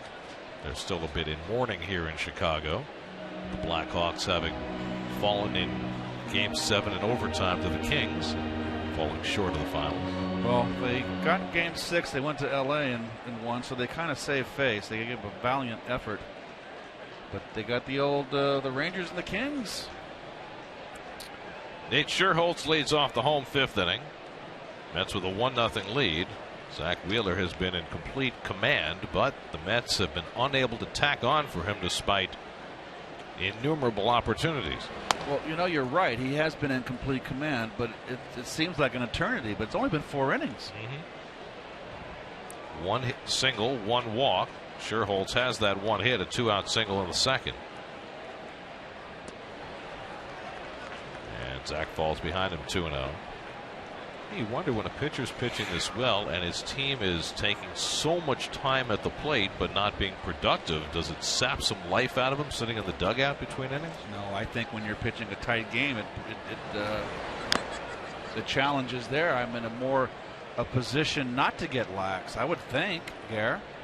You know, it's like, I'm sure the equivalent, although more pronounced because the pitcher's involved in every pitch of the game, obviously. Getting up late in the ball game with a 10-0 lead or losing 10-0, you know, as opposed to getting up in the late in the game with a tie ball game. Chris Coghlan on deck, then John Baker, 3 left-hand hitters against Wheeler in the fifth. Up the middle, that's a base hit for Scherholtz, who's 2 for 2. Just the second Chicago hit of the night, and they get the leadoff man on for the first time. It seems like Scherholtz, even as a Giant, always had good games against the Mets. He had a couple of good years for the Giants, but not putting up those kinds of numbers with the Cubs this year. But having a good night so far. Now Chris Coghlan, who fouled out to right at third base his first time up. Only the 7th game Coghlan has started since being called up. Well, tonight was a big night for the Zimmermans in Washington. Ryan Zimmerman returned from the disabled list after a thumb injury and played left field. A new experience for him. And Jordan Zimmerman threw 8 scoreless innings, and the Nats continued the Phillies' heartache, 7-0. The Phillies, by the way, are in such disarray after losing those 4-5 to the Mets. Larry Bowa went on the radio and ripped them, the players, today, and Ryan Sandberg, their manager, had a closed-door meeting before the game. The runner goes, swung and missed, and Darno easily throws out Scherholtz. Looked like a hit-and-run gone awry, and Scherholtz gunned down for the first out. It was a hit-and-run, and you got to make contact. That is not how it's done. I don't know how to describe that swing. Let's see Scherholtz look back. He looked late. You got to keep running. Well, he was a dead duck. He's not a base stealer. 4th time he's been caught in 7 tries. But either way, he slowed down because he was a late looking back. It's a hit and run. You got to look. I mean, swings and misses. You got to see that swing and miss. You don't pull up. So that's a boo-boo. 1-2 to Coghlan. Anyway, so Zimmerman, first game as a left fielder, 2 for 4, drove in a run, caught everything hit his way. You know, for a guy who has been a core player for that franchise for the whole length of his career, he's getting paid a ton of money. He quite readily accepted being moved off his position. He's a trooper. He signed that long-term contract early. He could have held out for a little more money. Waited. What's going to be interesting is to see what happens when Bryce Harper comes back, because now they've got Rendon, a fixture at third. You've got Bernard Span in center. You got LaRoche at first. So how do all the pieces fit? And you've got Worth in right field. Yeah, Worth, he's not going anywhere. I mean, they're going to sit down Span, swing and a miss, and Coghlan is down on strikes. That's 5 for Wheeler, 2 out of the inning. You're going to sit down Span? No, he's our leadoff hitter. You're going to sit down LaRoche, who's probably been their best hitter this year. Rendon's going to go back to second base. And you think? And they're going to have to put him third because as long as LaRoche is there, Zimmerman, I think eventually is going to wind up at first base. Right. Well, but LaRoche is a free agent after this year. So there could be a trade. I mean, it's going to be another probably 6 weeks until Harper comes back, so they don't have to worry about it quite yet. Here's Baker with 2 out. Nice curve. Best curve he's thrown tonight. So it's going to be, going to be an interesting for a rookie manager in Matt Williams to see how he handles all of that. Right back to Wheeler. And he makes the underhand toss to get Baker to end the inning. So 5 scoreless for Zach Wheeler. And the Mets will try and get him some more runs. 1-0 Mets after 5.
Applied today at facebook.com/SNY. Brian Schlitter, who came on to get the final out of the 5th, stays on for the 6th to face 8, 9, and 1 in the Mets order. D'Arnaud, Wheeler, and Dendecker.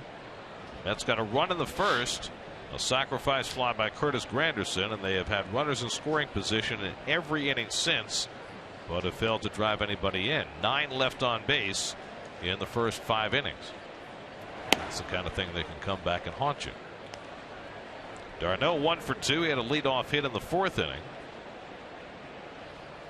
Of the 9 the Mets have left on base, 6 have been stranded in scoring position. Bouncing ball for Rizzo, playing wide of the bag, and the toss to Schlitter for the first out. 1 out and nobody on. Wheeler coming up. Let's check in with Kevin. Well, we've been talking about the lights here at Wrigley Field, and it is better to have the day game here. Let's not make any mistake about that. But we know that they were installed in 1988. But Gary, maybe a lot of people didn't know that they were originally supposed to be installed in 1942. That's right, that long ago. Phil Wrigley had it all ordered up, ready to go. But what happened is after the bombing of Pearl Harbor and World War II, he decided to donate those lights to the Great Lakes Naval Base as part of the war. They took that, they took the generator, some of the parts, and basically donated it to the war effort. And the thing is, back then their intention was not to have night games. Their intention was to have twilight games, or if a day game went a little bit later. He said always the idea was to have the curfew at 8 o'clock, so the kids could get a nice night of sleep. It was just to have them a little bit later in the day. So it took a long time after that, but the initial idea, early 40s. How about that as Wheeler's thrown out? And then finally in 1988, the Mets played the first official night Correct. game here at Wrigley after the Phillies got rained out of the first effort to play one. Opening night, they called it in 1988. It was kind of a special night, that's for sure. But I prefer Wrigley in the afternoon.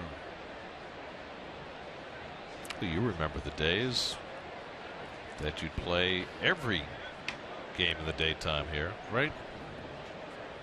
Here's Dendecker, who's 1 for 3. It's important that people know, though, that I mean, when you first started playing in the 70s, there were plenty of days when there was nobody in this ballpark. Yes, this has not always been the show place that it's considered to be now. Right. Really, the Harry Carey days and the Cubs' successes in the 80s started to fuel that. 1984, when they came within an eyelash of getting to the World Series. Well, I think that was the turning point here. Well, also the Major League Baseball and the Cub organization do a good job promoting the ballpark.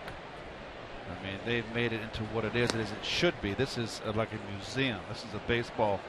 This in Fenway. Right. They're baseball museums, as far as I'm concerned. Fenway, they've done a great job of renovating it and bringing it more up to date and adding more amenities, and that's what they want to do here. Very much in line with what they've done in Boston.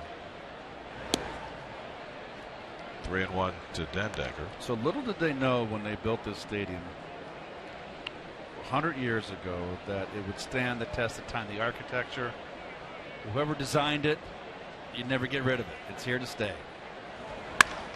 Over short and a beautiful grab by Castro to end the inning. Timed his leap perfectly, and he had to. Caught it right at the apex of his leap. Splendid play by Starlin Castro to rob Dendecker of a base hit. And that's how the top of the 6th comes to an end. Castro likes it.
Hits all time at Wrigley Field. That's as a Met, I assume. Yeah. Because I'm sure you had more than anybody. All those years playing with the Cardinals. I killed the Cubs too. I just wore it out here. Now remember that for many years until 1994, the Mets and Cubs were in the same division. So they'd play 18 times a year. You'd make 3 trips a year to Wrigley Field. Miss those days? When they went to the 3 divisions in That's when the Mets were separated from the Cubs. Darwin Barney is the pinch hitter against Zach Wheeler. Barney batting for the pitcher Schlitter. Barney has lost his everyday job. He was the Gold Glove winner at second base 2 years ago, but his offense has just gone backwards. Well, last year hit 208, 500 at bats, 501 at bats to be exact. They thought they really had something. Back in 2011, had his best year, 143 games. He hit 276 with the glove, but from that point on, all downhill. 1-2 from Wheeler, taken high. Well, he's hitting just 179 this year. It'll be Barney, then Emilio Bonifacio and Junior Lake for the Cubs in the home sixth. Cubs have had just 2 singles against Wheeler. Both belong to Sherholtz. Barney hits one right at Murphy. Nice easy one hopper for the first out. Let's check in with the studio. Steve Gelbs is standing by for a game break brought to you by your local Tri-Honda dealers.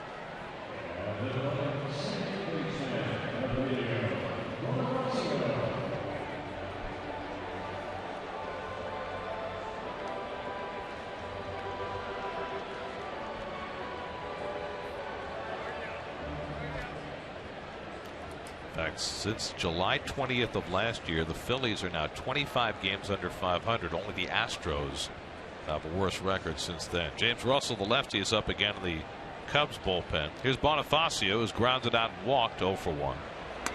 And Wheeler pops him inside. So continuing the trend that he started in Philadelphia, Wheeler really aggressive inside against the left-hand batter. I like the fact that he pounds inside and gets them dancing a little bit.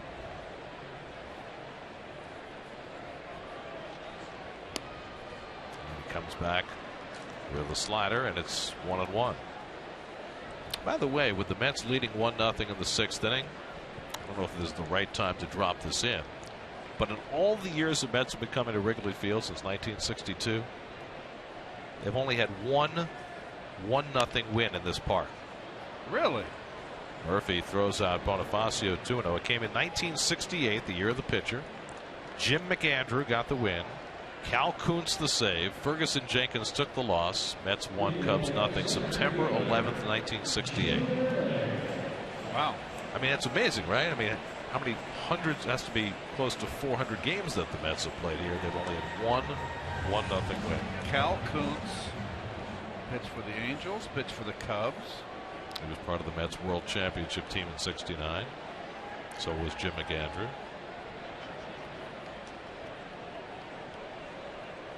Here's Junior Lake trying to bunt his way on with Wright playing deep at third. That's not a great play with 2 out and nobody on. Well, you got Rizzo on deck. 10 home runs. Not bad. Not a bad idea. Get one in the air. It's all of a sudden, boom, it's 2-1. Well, Lake can hit a home run too. He's got 6 this year. Might be easier for a right-hand batter tonight, although the wind is almost completely stopped. It was blowing harder from right to left earlier in the game. Yeah, the flags are kind of limp now. There they are. And they have so many flags. Look at all those people in those 2 buildings back there. All those people live in there, folks. Think about it. You get to watch a ball game. Do you think they can see the game from the high rise back there? I think if you have, well, the big high rise would be tough. The ones closer, you can get a little telescope.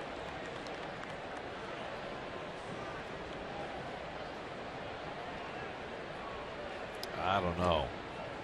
It's a long way away. Maybe you can catch a glimpse of grass. Well, they're keeping that slider away from Lake, and it's 2-2. Well, we're getting the first hand look at why the Cubs are 14th in the National League in hitting. I mean, a lot of it's Wheeler, but 231 as a team coming in. They've already been shut out 8 times this year. 2-2 coming to Lake, and he got him with a high fastball. Strikeout number 6 for Zach Wheeler, and he retires the side in order in the bottom of the 6th. On we go to the 7th, still 1-0 New York.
Philadelphia in his last start, over 6 1/3, maybe even more so tonight, although not as many strikeouts.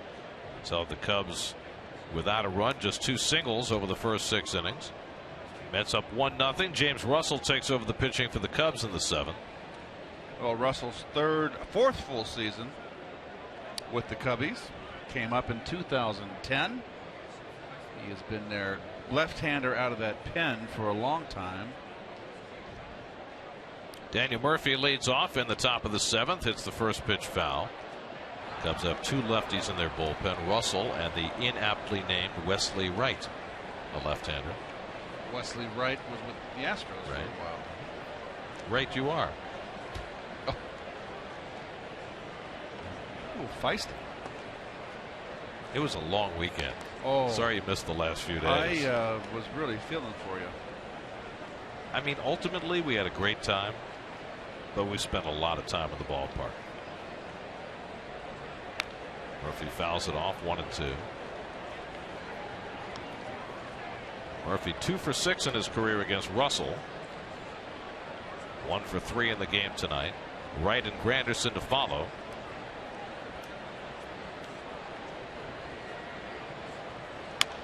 And a late swing foul, and that one went into the Cubs dugout. Just found the opening there, and I think everybody got out of the way. Mike Olt comes up with the ball. These days, I guess guys don't have to be quite as alert in the dugout as they did before they put those fences up. But there still are openings. Rolled over to the right side. Rizzo makes the play. Murphy retired, 1 out.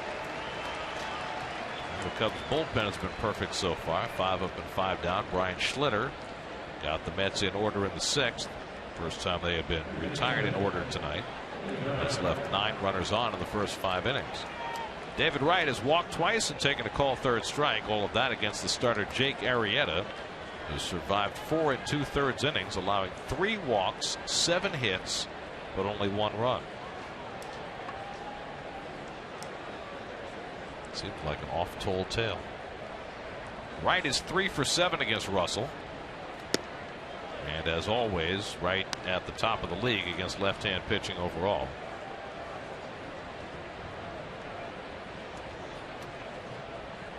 David comes into the day hitting .456 against lefties, the top mark in the league.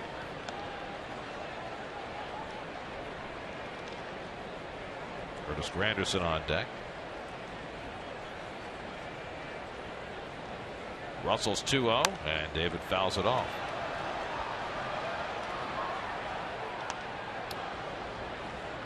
Get to Citi Field Friday, June 13th for Free Shirt Friday when the Mets take on the Padres at 7:10. All fans in attendance will receive a Mets t-shirt courtesy of Premio. For tickets, visit Mets.com/FreeShirtFridays. Now, I haven't seen the next free shirt, but since it's Friday the 13th, you think there'll be a little Triskaidekaphobia theme? Oh, Friday the 13th? I mean, I think it's our first Friday the 13th Free Shirt Friday. So I wonder whether the designers took that into account. Tim Tuffle does a little Tuffle shuffle to get out of the way. Tuffle shuffle. It's like the polka. Roll out the barrel. Polka's big in this part of the world. Yes. 2-2 from Russell. And David watches wide. Full count. Well, David's 4 at bats. He's gone 3-1 and walked, 3-2 and walked, 3-2 and struck out, and now he's 3-2 again. 25th pitch he'll see tonight. And he drives this one to right field, but Scherholtz has it lined up. 2 out.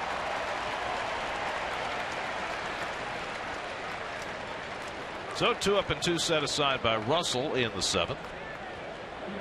And now Curtis Granderson, who's had a good night, sacrifice fly in the first to drive in the game's only run, and then he's had a couple of singles since and a stolen base.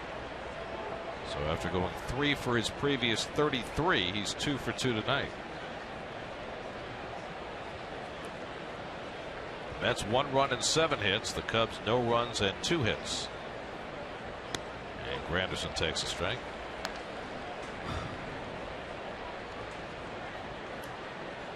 He doesn't see many first pitch fastballs, does he? He gets a lot of the breaking stuff. And he drives this one into left center. That'll fall for his third hit of the night. So Granderson is 3 for 3. And he's used the middle of the field tonight. Right center, dead center, left center. Well, good home cooking for Curtis. Sweet home Chicago.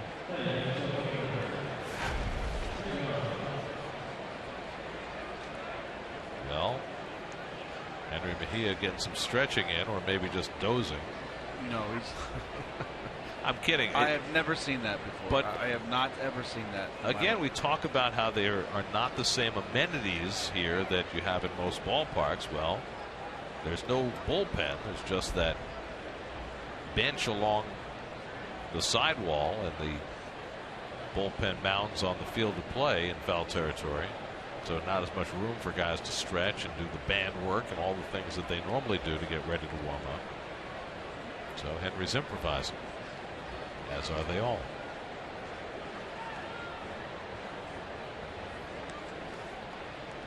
Chris Young is 0 for 3 tonight. And takes a fastball strike.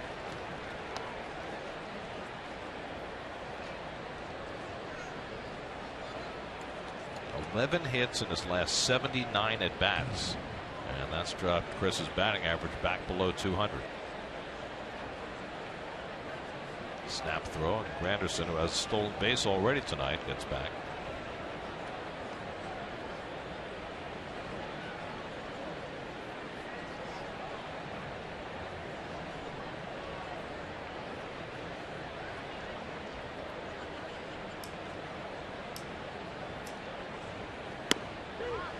Change up for a strike. 0-2. Well, he's right where he was in Oakland last year at this time, and the Mets were hoping that that year was an aberration. So far, it has not been. Here's the 0-2. And he watches just outside. Another changeup. 1-2. Neil Ramirez, rookie right-hander, gets up in the Cubs bullpen. He's been good for them. That whole bullpen's been good. Last 18 games, 1.84 ERA for the Cubs pen. It's been their greatest asset. Here's the 1-2. Fouled away. The Cubs have played a ton of 1- and 2-run games and have really struggled in those close games. They are 5-19 in games decided by 1 or 2 runs. Those are usually second division team numbers. The Mets have been a little better. They're 14-17 in 1- and 2-run games. But 5-19, that's tough. That's all the games they're below 500 for the year. 14 under. Right? Means that games decided by 3 or more, the Cubs are a 500 team. They win their share, they lose their share, but they seem to lose all the close ones. Bad teams lose the close ones.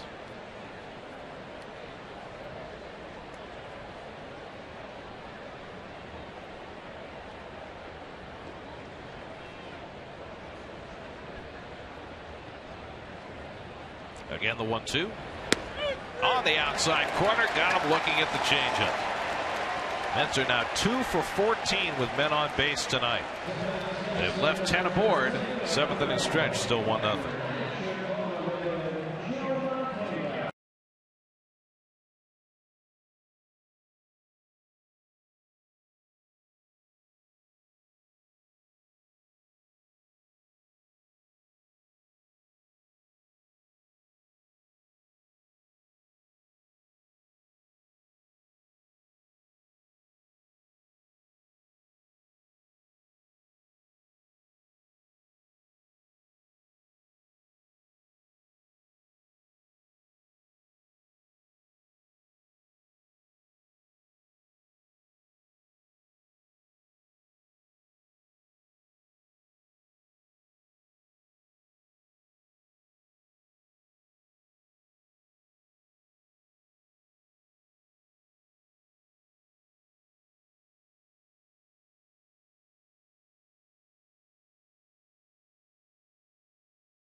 chili lime, chili garlic, and chipotle.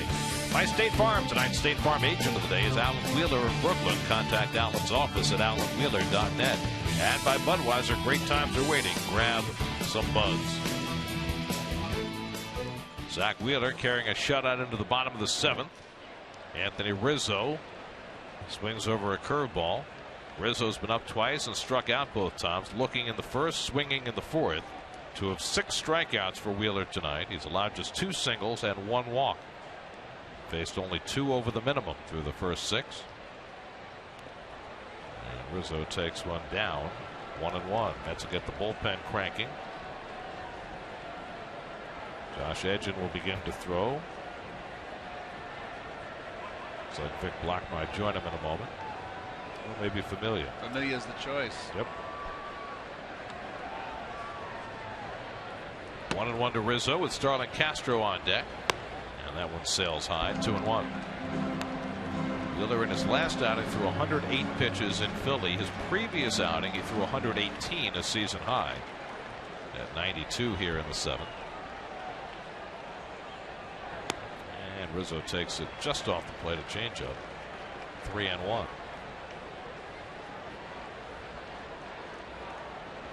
Dangerous spot for Wheeler against the biggest power hitting threat in the Cubs lineup.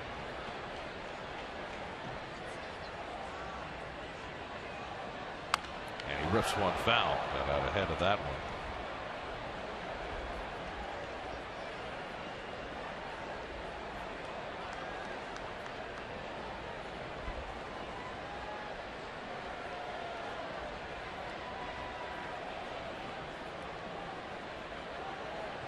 Three and 2 to Rizzo leading off the 7th.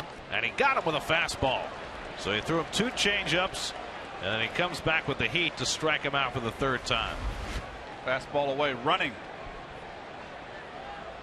Threw it by him. No rotation in the hips at all. That outside pitch from Rizzo. That's a blind spot for him. That is a weakness to exploit. And so he did. Sombrero. 1 out and nobody on. Now Castro, who struck out and flied out 0 for 2. The only 2 hits in this game belong to Nate Shearholtz. Pair of singles, 1 in the 2nd, 1 in the 5th. He was caught stealing in the 5th. That's all the Cubs have managed against Wheeler. And just as impressive, the fact that after walking nobody against the Phillies, he's walked only 1 tonight. Castro fouls it away. 1-1.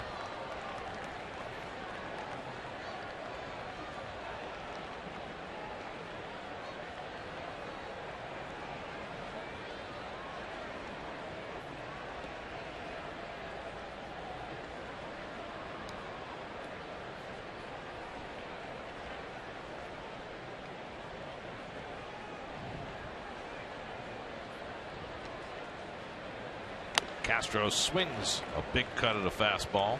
1-2. Big swing, but a big uppercut. And guess what? Uppercuts can't handle up and in. Blew a bubble during his swing. Multitasking. Gee, it's tough enough. 7 home runs this year for Castro. And he takes it high. 2-2. Luis Valbuena, left-hand batter, waiting on deck. Wheeler about to throw his 100th pitch of the night. 2-2 to Castro. Slow ground ball for Flores. 2 out. 7 in a row retired by Wheeler. Drive Around the Majors brought to you by Honda. Jordan Zimmerman, 8 scoreless innings. Ryan Zimmerman plays left field, drives in a run. Nats beat the Phillies 7-0. Henderson Alvarez thought he might not be able to make this start. He did, through a complete game 8 hitter. Miami shut out Tampa Bay 1-0. 8 straight losses for the Rays. And the Reds get 6 strong innings from Homer Bailey. The Giants help out with 4 errors. Cincinnati wins 8-3 over San Francisco. That was Lincecum, I believe, who started for the Giants. And the Giants uncharacteristically making 4 errors. They're a solid fundamental team. Luis Valbuena takes a fastball strike. Valbuena up twice, flied out both times.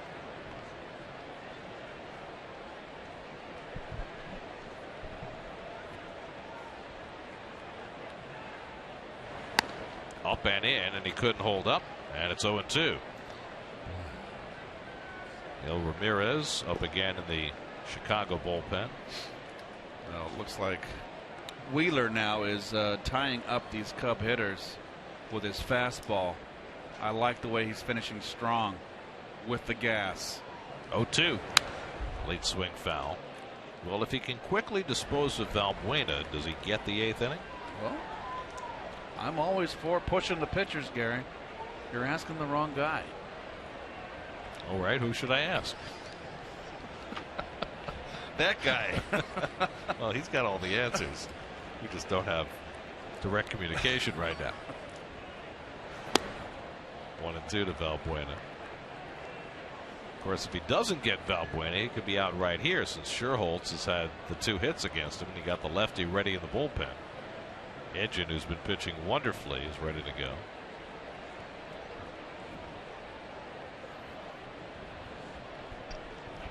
Wheeler has struck out 7. Just missed. 2-2. Remember earlier in the year, the left-handers were giving Wheeler trouble. He's really come a long way. That little backdoor slider of his, Gary, and that fastball he pops inside, very effective. Hasn't had the great curveball today that he had in the game in Philadelphia, but he hasn't really needed it.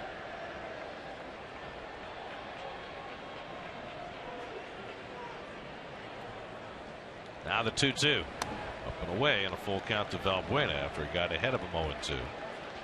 Zach has walked 1. He struck out 7, giving up those 2 hits to Scherholtz and nothing else.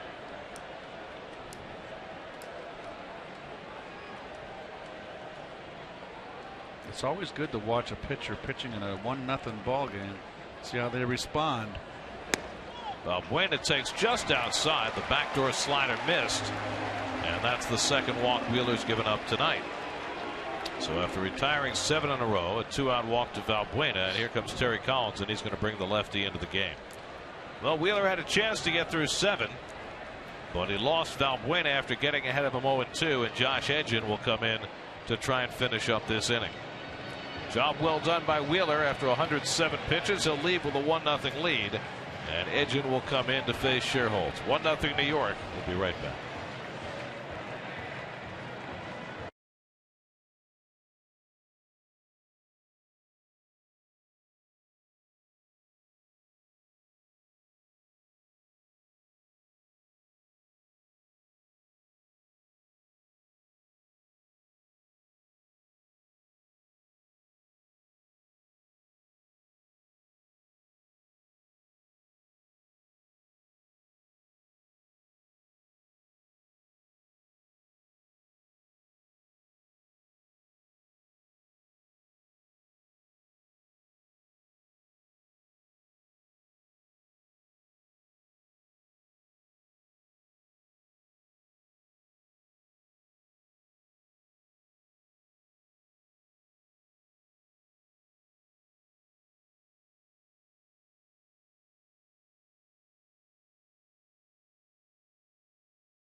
Coming back from Las Vegas. Well, in Sunday's game in Philadelphia, the 10th inning, he struck out all 3 left-handers, struck out the side. He is also his first batters faced since is being called up. He's 9 of 9. And his first pitch slider fouled off by Scherholz, who's 2 for 2 tonight. Lefties are just 1 for 15 against Edgen.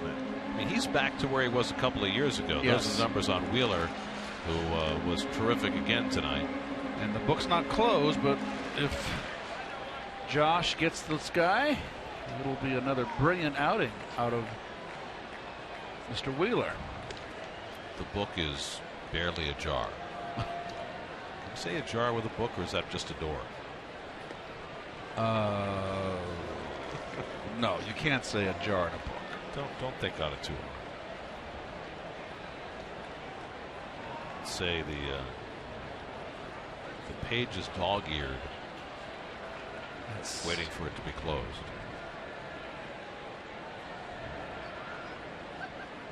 Very crouched, Scherholz.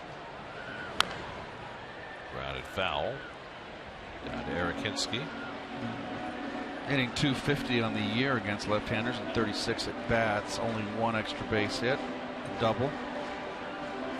Kansas City came from behind, a run in the 8th, a run in the 9th. Eric Hosmer, an RBI hit, and they beat the Cardinals 8-7. The Battle of Missouri.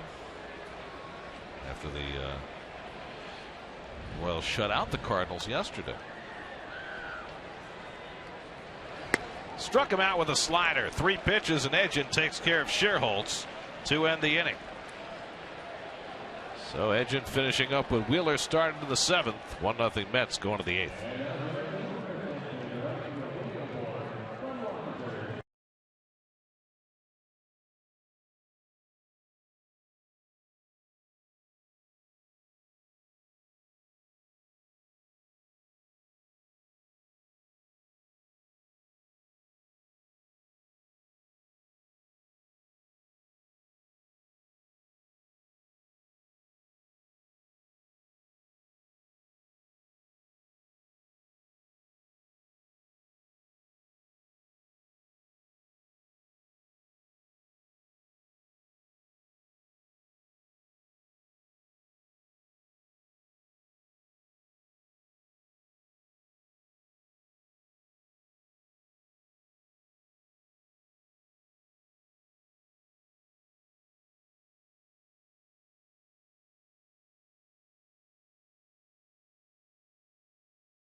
Your Mets box score presented by Chrysler. Curtis Granderson, 3 hits and an RBI on the sacrifice fly in the first.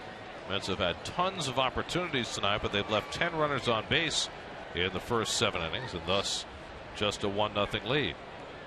Lucas Duda will lead off for the Mets in the 8th. Let's check in with Kevin. Well, Josh Edgen certainly has been great since being called up, and he looks like the guy that we saw a couple years ago, Gary. Although he disputed the velocity being up. He said, "Is it up a tick?" Maybe. He said, "But there's a couple things. Better posture." He said that's what they worked on with Ron Romanek down in AAA. He said, "What does that do?"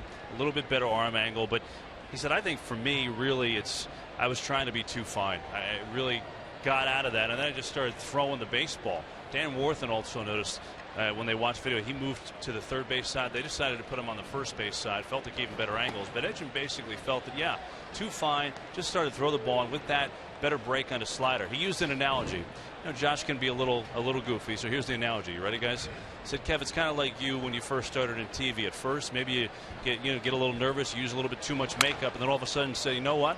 I'm going to go natural, and you're comfortable. That's how I feel right now.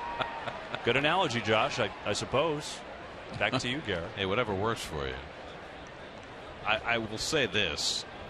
His velocity is different. I mean, when we saw him in spring training this year, he was in the upper 80s, and he is back to that, 93, 94 guy that he was a couple of years ago. Well, the slider that he threw sure holes to strike him out, that's what I see in this big game. He's always been a straight fastball guy. He lost his slider, and now he's got the slider back. Dick Black up in the bullpen, and that he's throwing a harder slider. So it's interesting, the progress, the ups and downs of young players.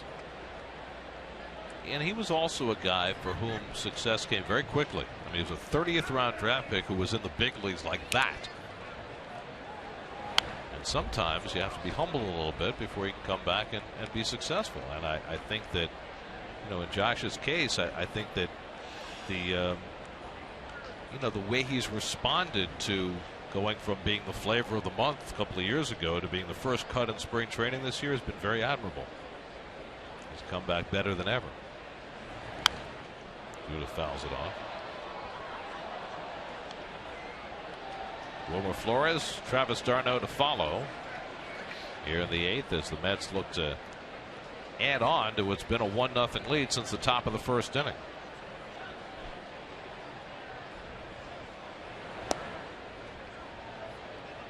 Long at bat here for Duda, who has singled and walked tonight, 1 for 2.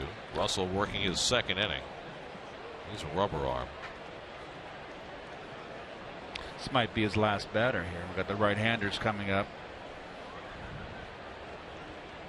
2-2 to Duda, and he cracks one into the shift, playing very deep. Bonifacio able to throw him out. I don't think you'll ever see a second baseman field a ground ball any deeper than that. Well, here comes the skipper, and he pulls it, and that's the thing. If Lucas can hit the home run in the opposite field, if he can start using that left center field, then they can't do that to him. So the Cubs will make a pitching change. Russell happy for the shift. Neil Ramirez comes off for the Cubs. Mets still up 1-0 in the 8th.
All right, Steve, here's Wilmer Flores to face the new Chicago pitcher Neil Ramirez. Flores 1 for 3 tonight. He takes a fastball strike. Well, Ramirez, 24 years of age, is a rookie. Been a starter his entire minor league career. When Hector Rondon went away this weekend for paternity leave, he took over the closer role. Pulled foul by Flores. Well, Neil Ramirez has a little bit of symmetry with David Wright. Yes, he does. Neil Ramirez grew up in the same part of the world as David Wright in Virginia Beach, and before he signed with the Cubs, he committed to Georgia Tech, just like David did before he signed with the Mets.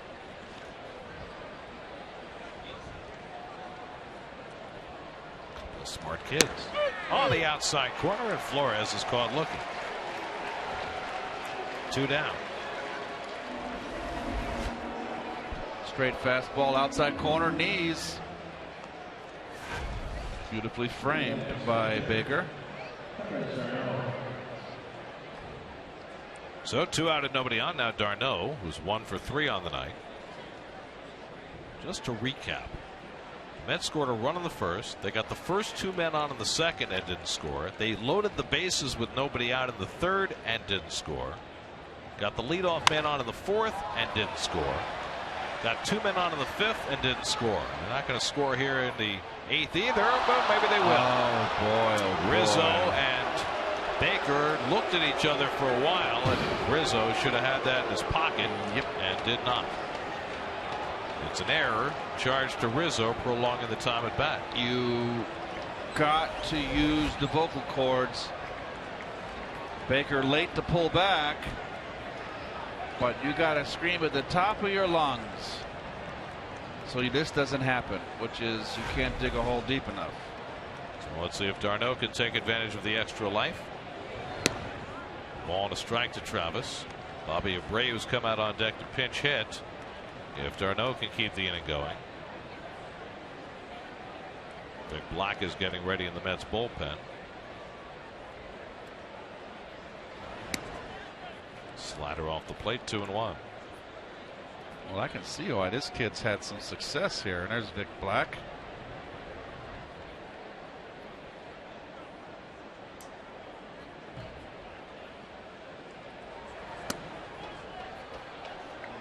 Three and one now to Darno.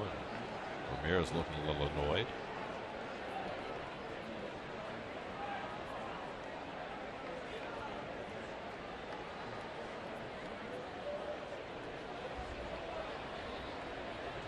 On 3-1, Darno swings and fouls it back over the roof.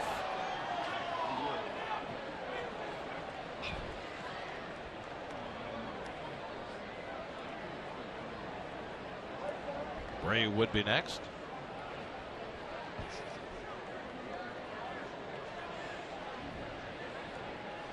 Oh. 2 out and nobody on. 3-2 to Darno. And Travis lifts one to shallow center. Junior Lake comes over, and that retires the side. So Ramirez comes in and works around the error by Rizzo. We go to the bottom of the 8th. Vic Black coming on.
Oh. Cute. Is that a long-haired Chihuahua? Don't want to guess.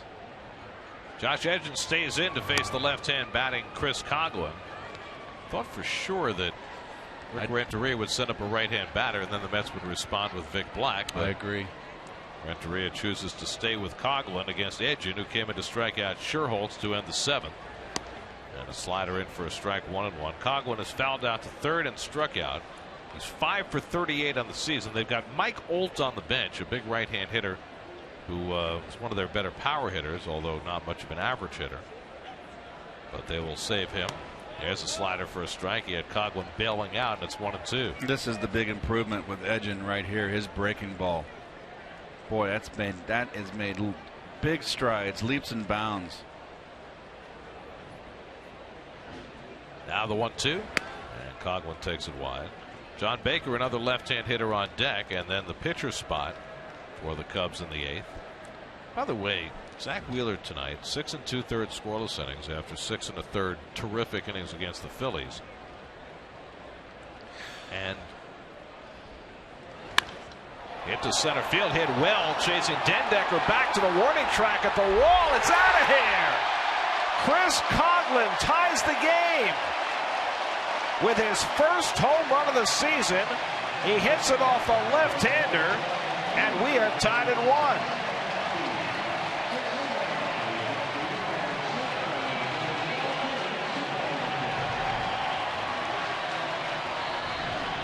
So Rick Renteria opting for Coghlan against the left-hander, and Coghlan shocks everybody in the building with his first home run of the year. Belt-high fastball out over the plate. And the wind is blowing, even though the flags had kind of died. It's still a little bit of a breeze out to left field.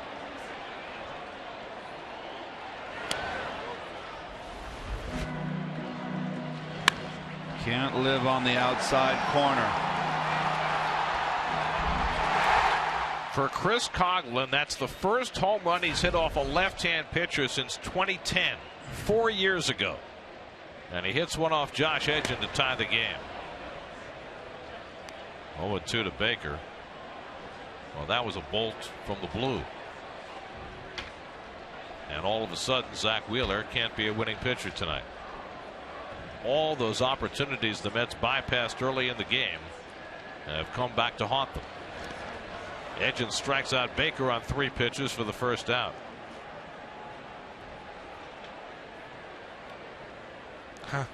The last home run Coghlan hit off a lefty, May 14th of 2010 against the Mets. He hit it off Oliver Perez.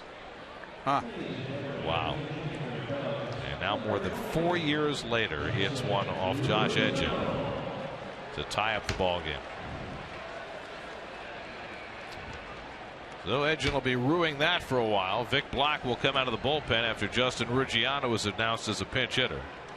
1-1 game in the bottom of the 8th. We'll be right back to Wrigley Field.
game. Well, Vic has been spotless since coming back. There's his numbers. The walks are a concern. Justin Ruggiano, the pinch hitter.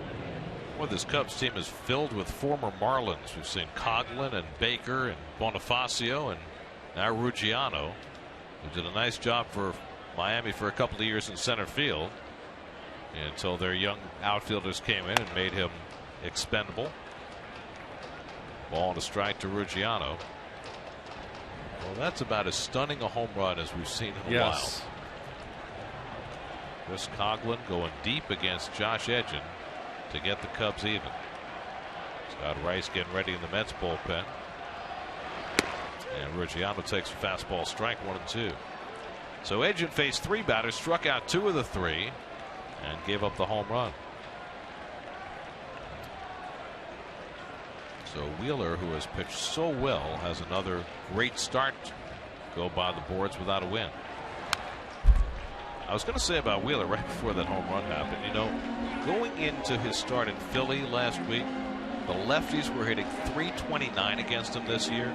In these last 2 starts, lefties are 4 for 29, a .138 average. It's because that backdoor little slider he's popping on him, and he's throwing that fastball inside. And it's really made a difference for him. Hector Rondon, the Cubs closer, up in the bullpen. 1-2 to Ruggiano. It's too high.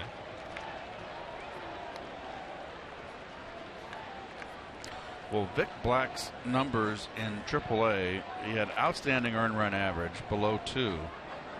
But in the 18 innings, had 17 walks.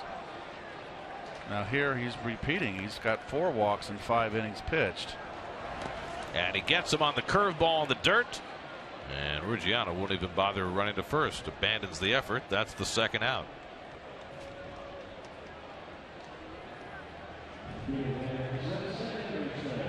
Let's answer our Verizon trivia question. We asked which Mets player has the most hits all time at Wrigley Field. And it's the guy who spent the longest as a Met. Makes sense. Crane Poole, of course, played his entire career when the Mets and Cubs were in the same division. So played tons of games here, including the game that clinched the National League East for the Mets in 1973, the day after the season was scheduled to end. In the fog. On a Monday afternoon makeup game. I remember Haywood Hailbroom covered it for, was it CBS he worked for? Yeah, CBS. Yeah, and I remember I was in California and was watching the news because he didn't have the Mets on TV like we watch today. And that was on the International Nightly News. Out to left, moving over is Young. He'll have to play it on the hop, and Bonifacio has a 2-out hit. So Emilio Bonifacio, who can steal a base, is aboard as the lead run with 2 out of the 8th. Takes the fastball the other way, inside outs, which is what Bonifacio does. He's a leadoff hitter, line drive hitter. Got to watch him stealing a base. He's got 12 stolen bases this year. Junior Lake will be the batter. Lake is 0 for 3, hit a comebacker, fly to right, and struck out.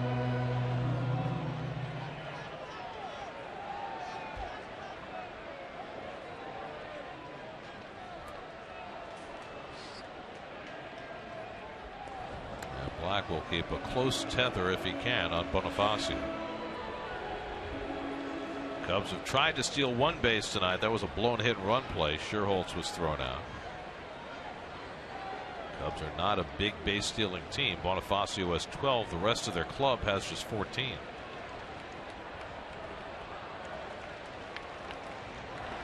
And Lake takes it in the dirt, and a delayed steal by Bonifacio, and he's safe at second. And it was a beautifully executed delayed steal. He was not running with the pitch, but he was running before the ball hit the dirt.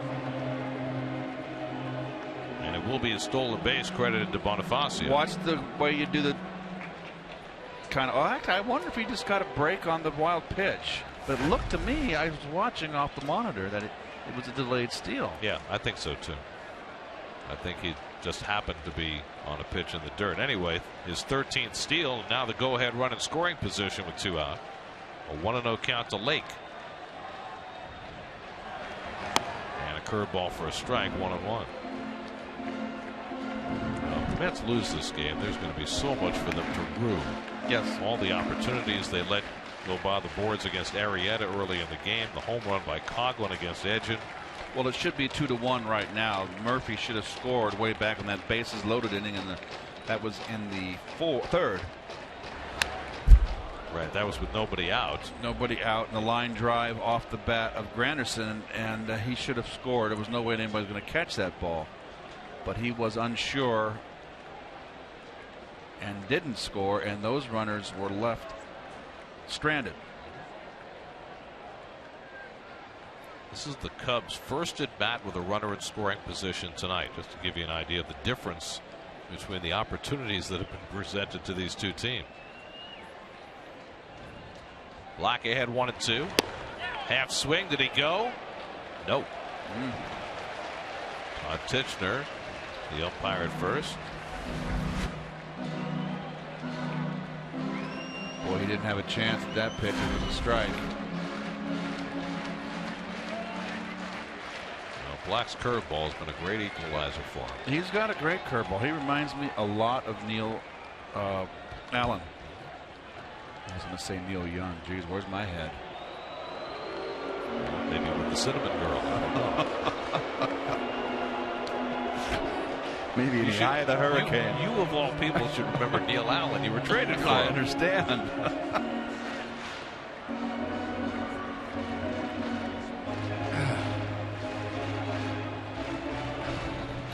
Cubs have had just 4 hits all night, but 2 of them have come here in the 8th. Coughlin's home run against Edgin. Bonifacio with a base hit against Black. 2-2 now to Junior Lake with Anthony Rizzo on deck. And the curveball sits high, 3-2. Well, first base is open, but this is the last situation in the world where you want to issue a walk. You've got the best hitter on the ball club standing on deck, although it's been a rough night for Rizzo so far.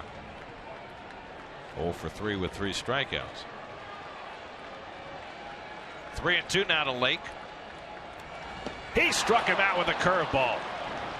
Second strikeout of the inning for Black, and that gets the Mets to the 9th in a tie game. Tied up on an unlikely home run. Chris Coghlan goes deep against a lefty for the first time in 4 years, and it's 1-1 going to the 9th.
Hector Rondon, the Cubs closer, will come into a tie game in the 9th. Well, they haven't won very many games, but he hasn't been his fault. He's been successful on 6 and 7 of his save attempts. Just back from paternity leave. He had a son born on Friday. Bobby Abreu pinch hitting and takes high from Rondon. Rondon, who was picked up a couple of years ago in the Rule 5 draft from Cleveland. Henry Mejia hoping there will be a save chance in the bottom of the ninth, just throwing lightly.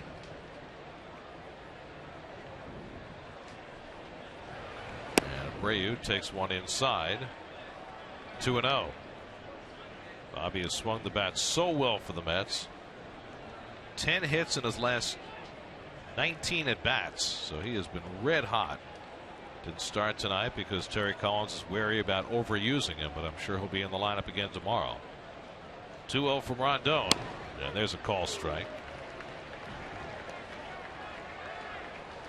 Rondon took over as the closer early this year. Jose Veras was the closer at the start of the season. Took about 2 weeks into the year for him to lose that job, and Veras today was designated for assignment with Rondon's return from paternity leave.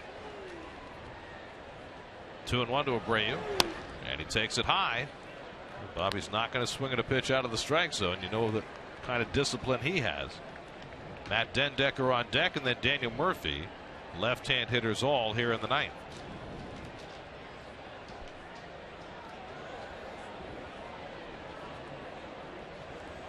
(3-1) coming, and he fouls it away. Abreu at Wrigley Field for his career, a .349 hitter, .429 on base percentage, .714 slugging percentage. He has had great numbers here.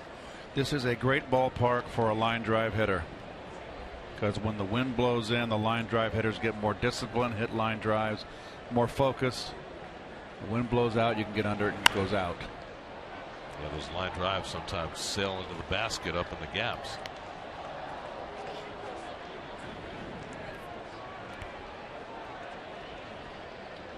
Cubs had to go to their bullpen early. Jake Arrieta got knocked out in the 5th inning.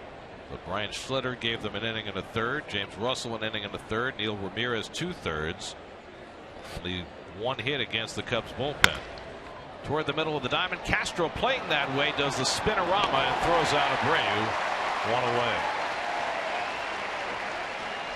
Excellent call, Gare. I never heard it called that before. A spinorama. Very nice. It's a hockey term. I like that. Nice play. Makes it look easy.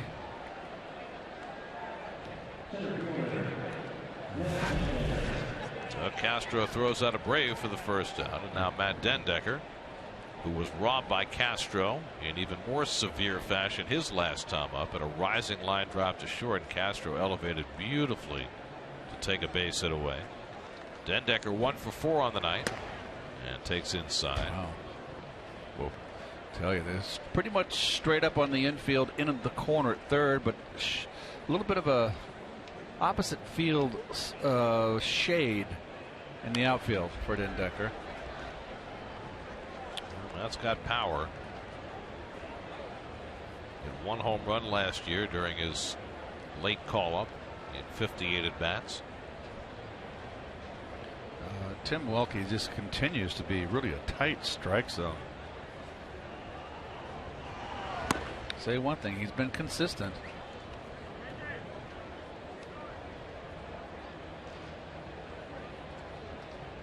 Daniel Murphy waits on deck. If anybody gets on in this inning, David Wright will get a turn.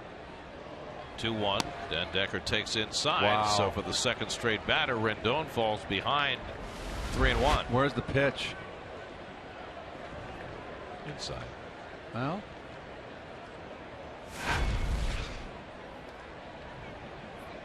now Rondon throws the 3-1, and Dendecker lines one the other way for a base hit.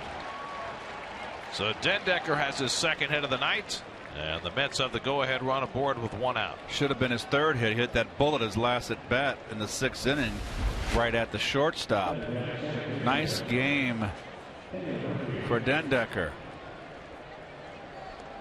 Hit the ball hard. Well, Dendecker stole a base back in the 1st inning. It'd be tremendous if he could steal a base here in the 9th inning. Mets have 9 hits tonight, all singles. The The only extra base hit in this game was Coughlin's home run that tied it in the bottom of the 8th. Now the Mets hoping to regain the lead in the 9th. Murphy is 1 for 4, had an infield single back in the 3rd.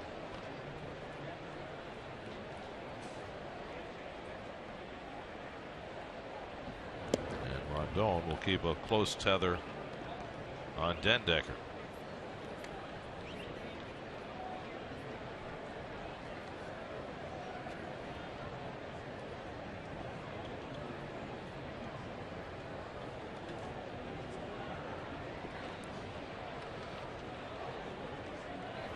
Murphy grounds a double play ball.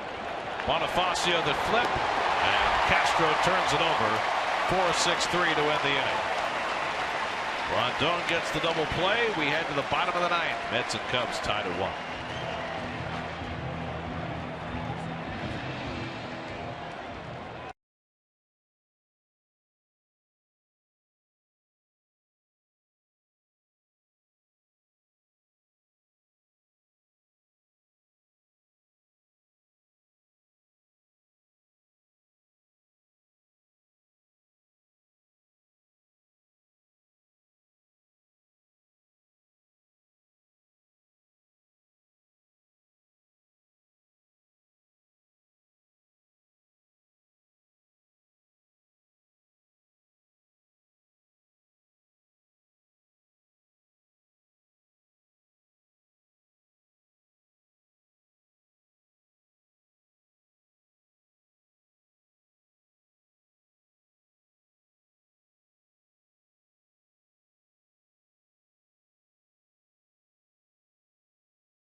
All right, gentlemen, we go to the bottom of the 9th. Scott Rice comes in to face the big bat in the Cubs batting order. Well, you see tough on left-handers, .216 batting average, tied for 3rd in the National League with now 30 games, 30 appearances. Basically a left-hand specialist. Anthony Rizzo leads off the home 9th and takes a fastball strike. Rizzo had 3 at-bats against Zach Wheeler and struck out all 3. 3 of the 7 strikeouts Wheeler rang up in his 6 2/3 scoreless innings. Josh Edgen gave up the tying home run in the 8th. Vic Black got a couple of outs, and now it's on Rice to try and push this game to extra innings. Rizzo, Castro, and Valbuena, the 3 scheduled hitters, left, right, left for the Cubs in the bottom of the 9th.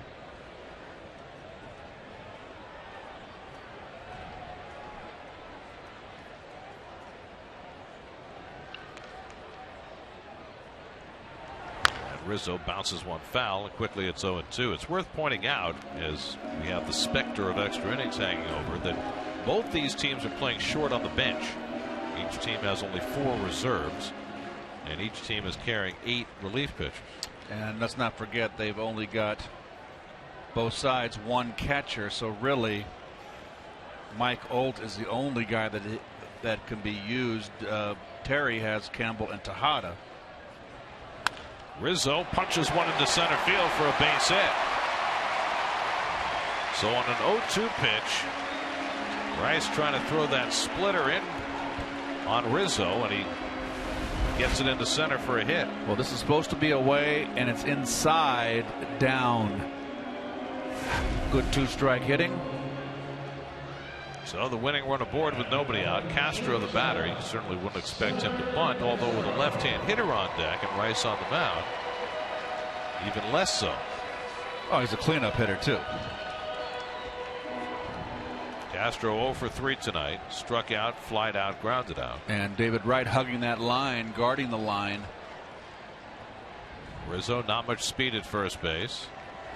And Castro takes it wide.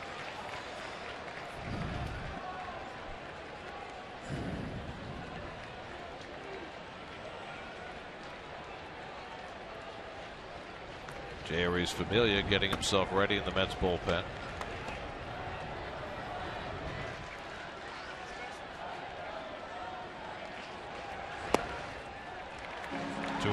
Well, here's the thing with Rice, the sinker ball, you can get ahead of him.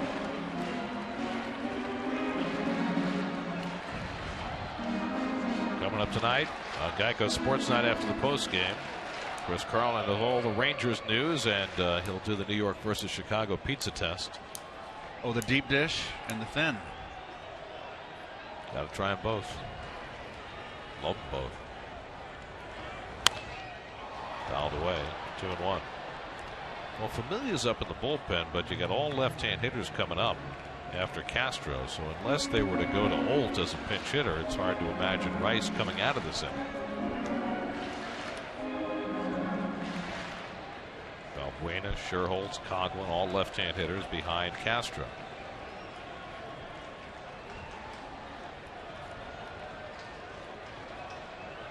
One to one, bottom of the ninth. And Castro goes after the sinker. 2-2. Takes the first 2 pitches and then does this. Just such undiscipline. I mean, we've all swung at bad pitches, but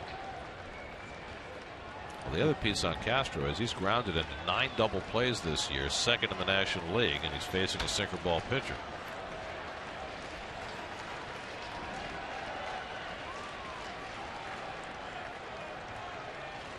Two from Rice.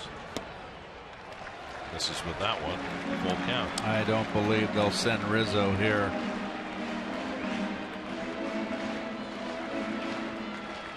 Well, if they do and Castro strikes out, it's pretty much automatic double play. You could always, you know, what did the Cubs have to lose? They're in last place. They're going nowhere. Doesn't look like he's running. Not going.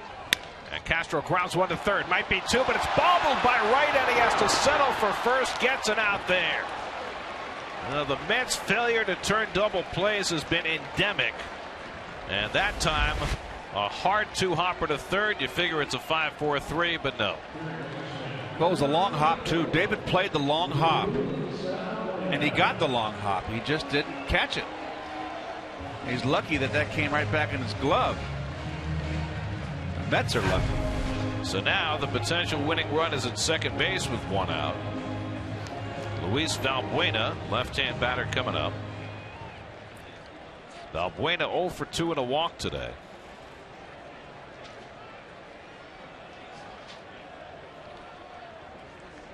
Valbuena hitting .250 against lefties. He's only had 16 at bats against left-handers. Rizzo at second and 1 out. And a slider strike on the inside.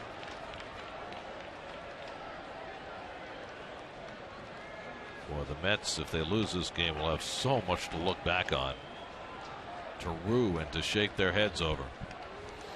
Well, a lot of men left on base.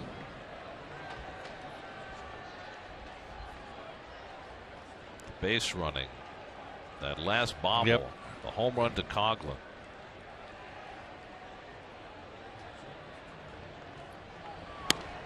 Oh, and 2. So Rice getting out in front on Valbuena. He's got another left-hand hitter in Sherholtz on deck. And so Familia has stopped throwing with no specter of a right-hand batter coming up for the Cubs.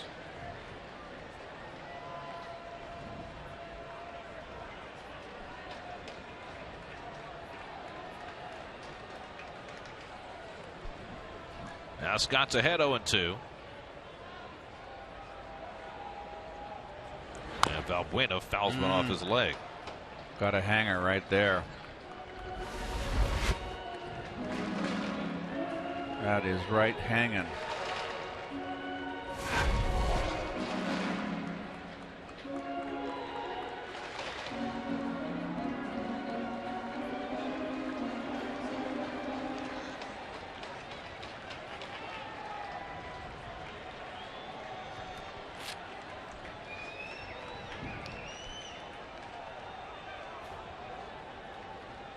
Rizzo at second and 1 out. 0-2 to Valbuena. He struck him out. Rice with a slider gets Valbuena for the second out of the inning. Big step in the bucket.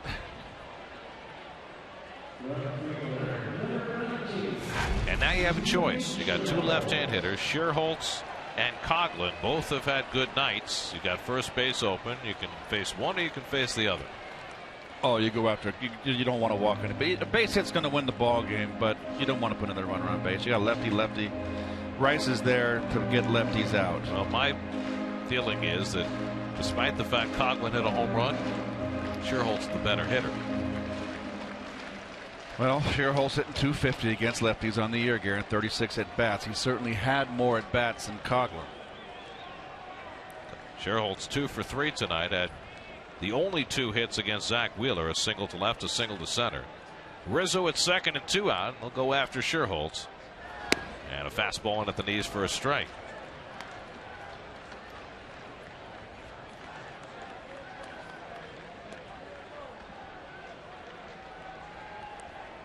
Pedro Strop up in the bullpen for the Cubs.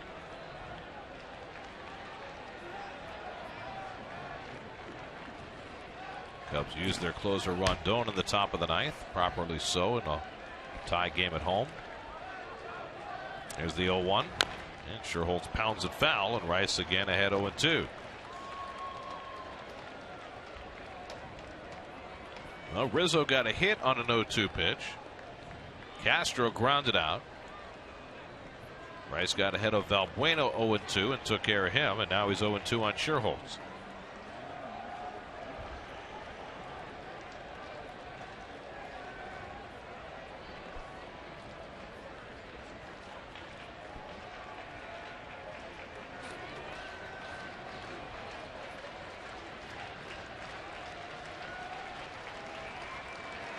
Now the 0-2. Driven to right field, back toward the corner, and the Cubs are going to win this game. Rizzo in with the winning run. A walk-off hit for Nate Scherholtz in the bottom of the 9th. And the Mets, who came in here red hot, lose a game they absolutely should have won. Well, 0-2 count to a pitch to waste, and we mentioned earlier Scherholtz when we showed the graphic of how he's killed the Mets over the years, the veteran left-hand hitter, and lost opportunities by the Mets, left the men on base. They were unfortunate in the 3rd inning, Gary, with the bases loaded, not getting the run in. But here's the 0-2 count, and remember, Rizzo led off the inning with a single on an 0-2 count, base hit. So this is a tough loss for the Mets after coming off a high of winning 4 out of 5 in Philly. Now facing the team with the worst record in baseball. They had opportunity after opportunity early, could put up only 1 run. Zach Wheeler pitched brilliantly. Chris Coghlan hits the home run, his first against a lefty in 4 years. David Wright bobbles a ball and couldn't turn a double play. That left the winning run at second base, and Nate Scherholtz took care of the rest on an 0-2 pitch from Scott Rice. A really dreadful loss for the Mets tonight as they fall in Chicago 2-1.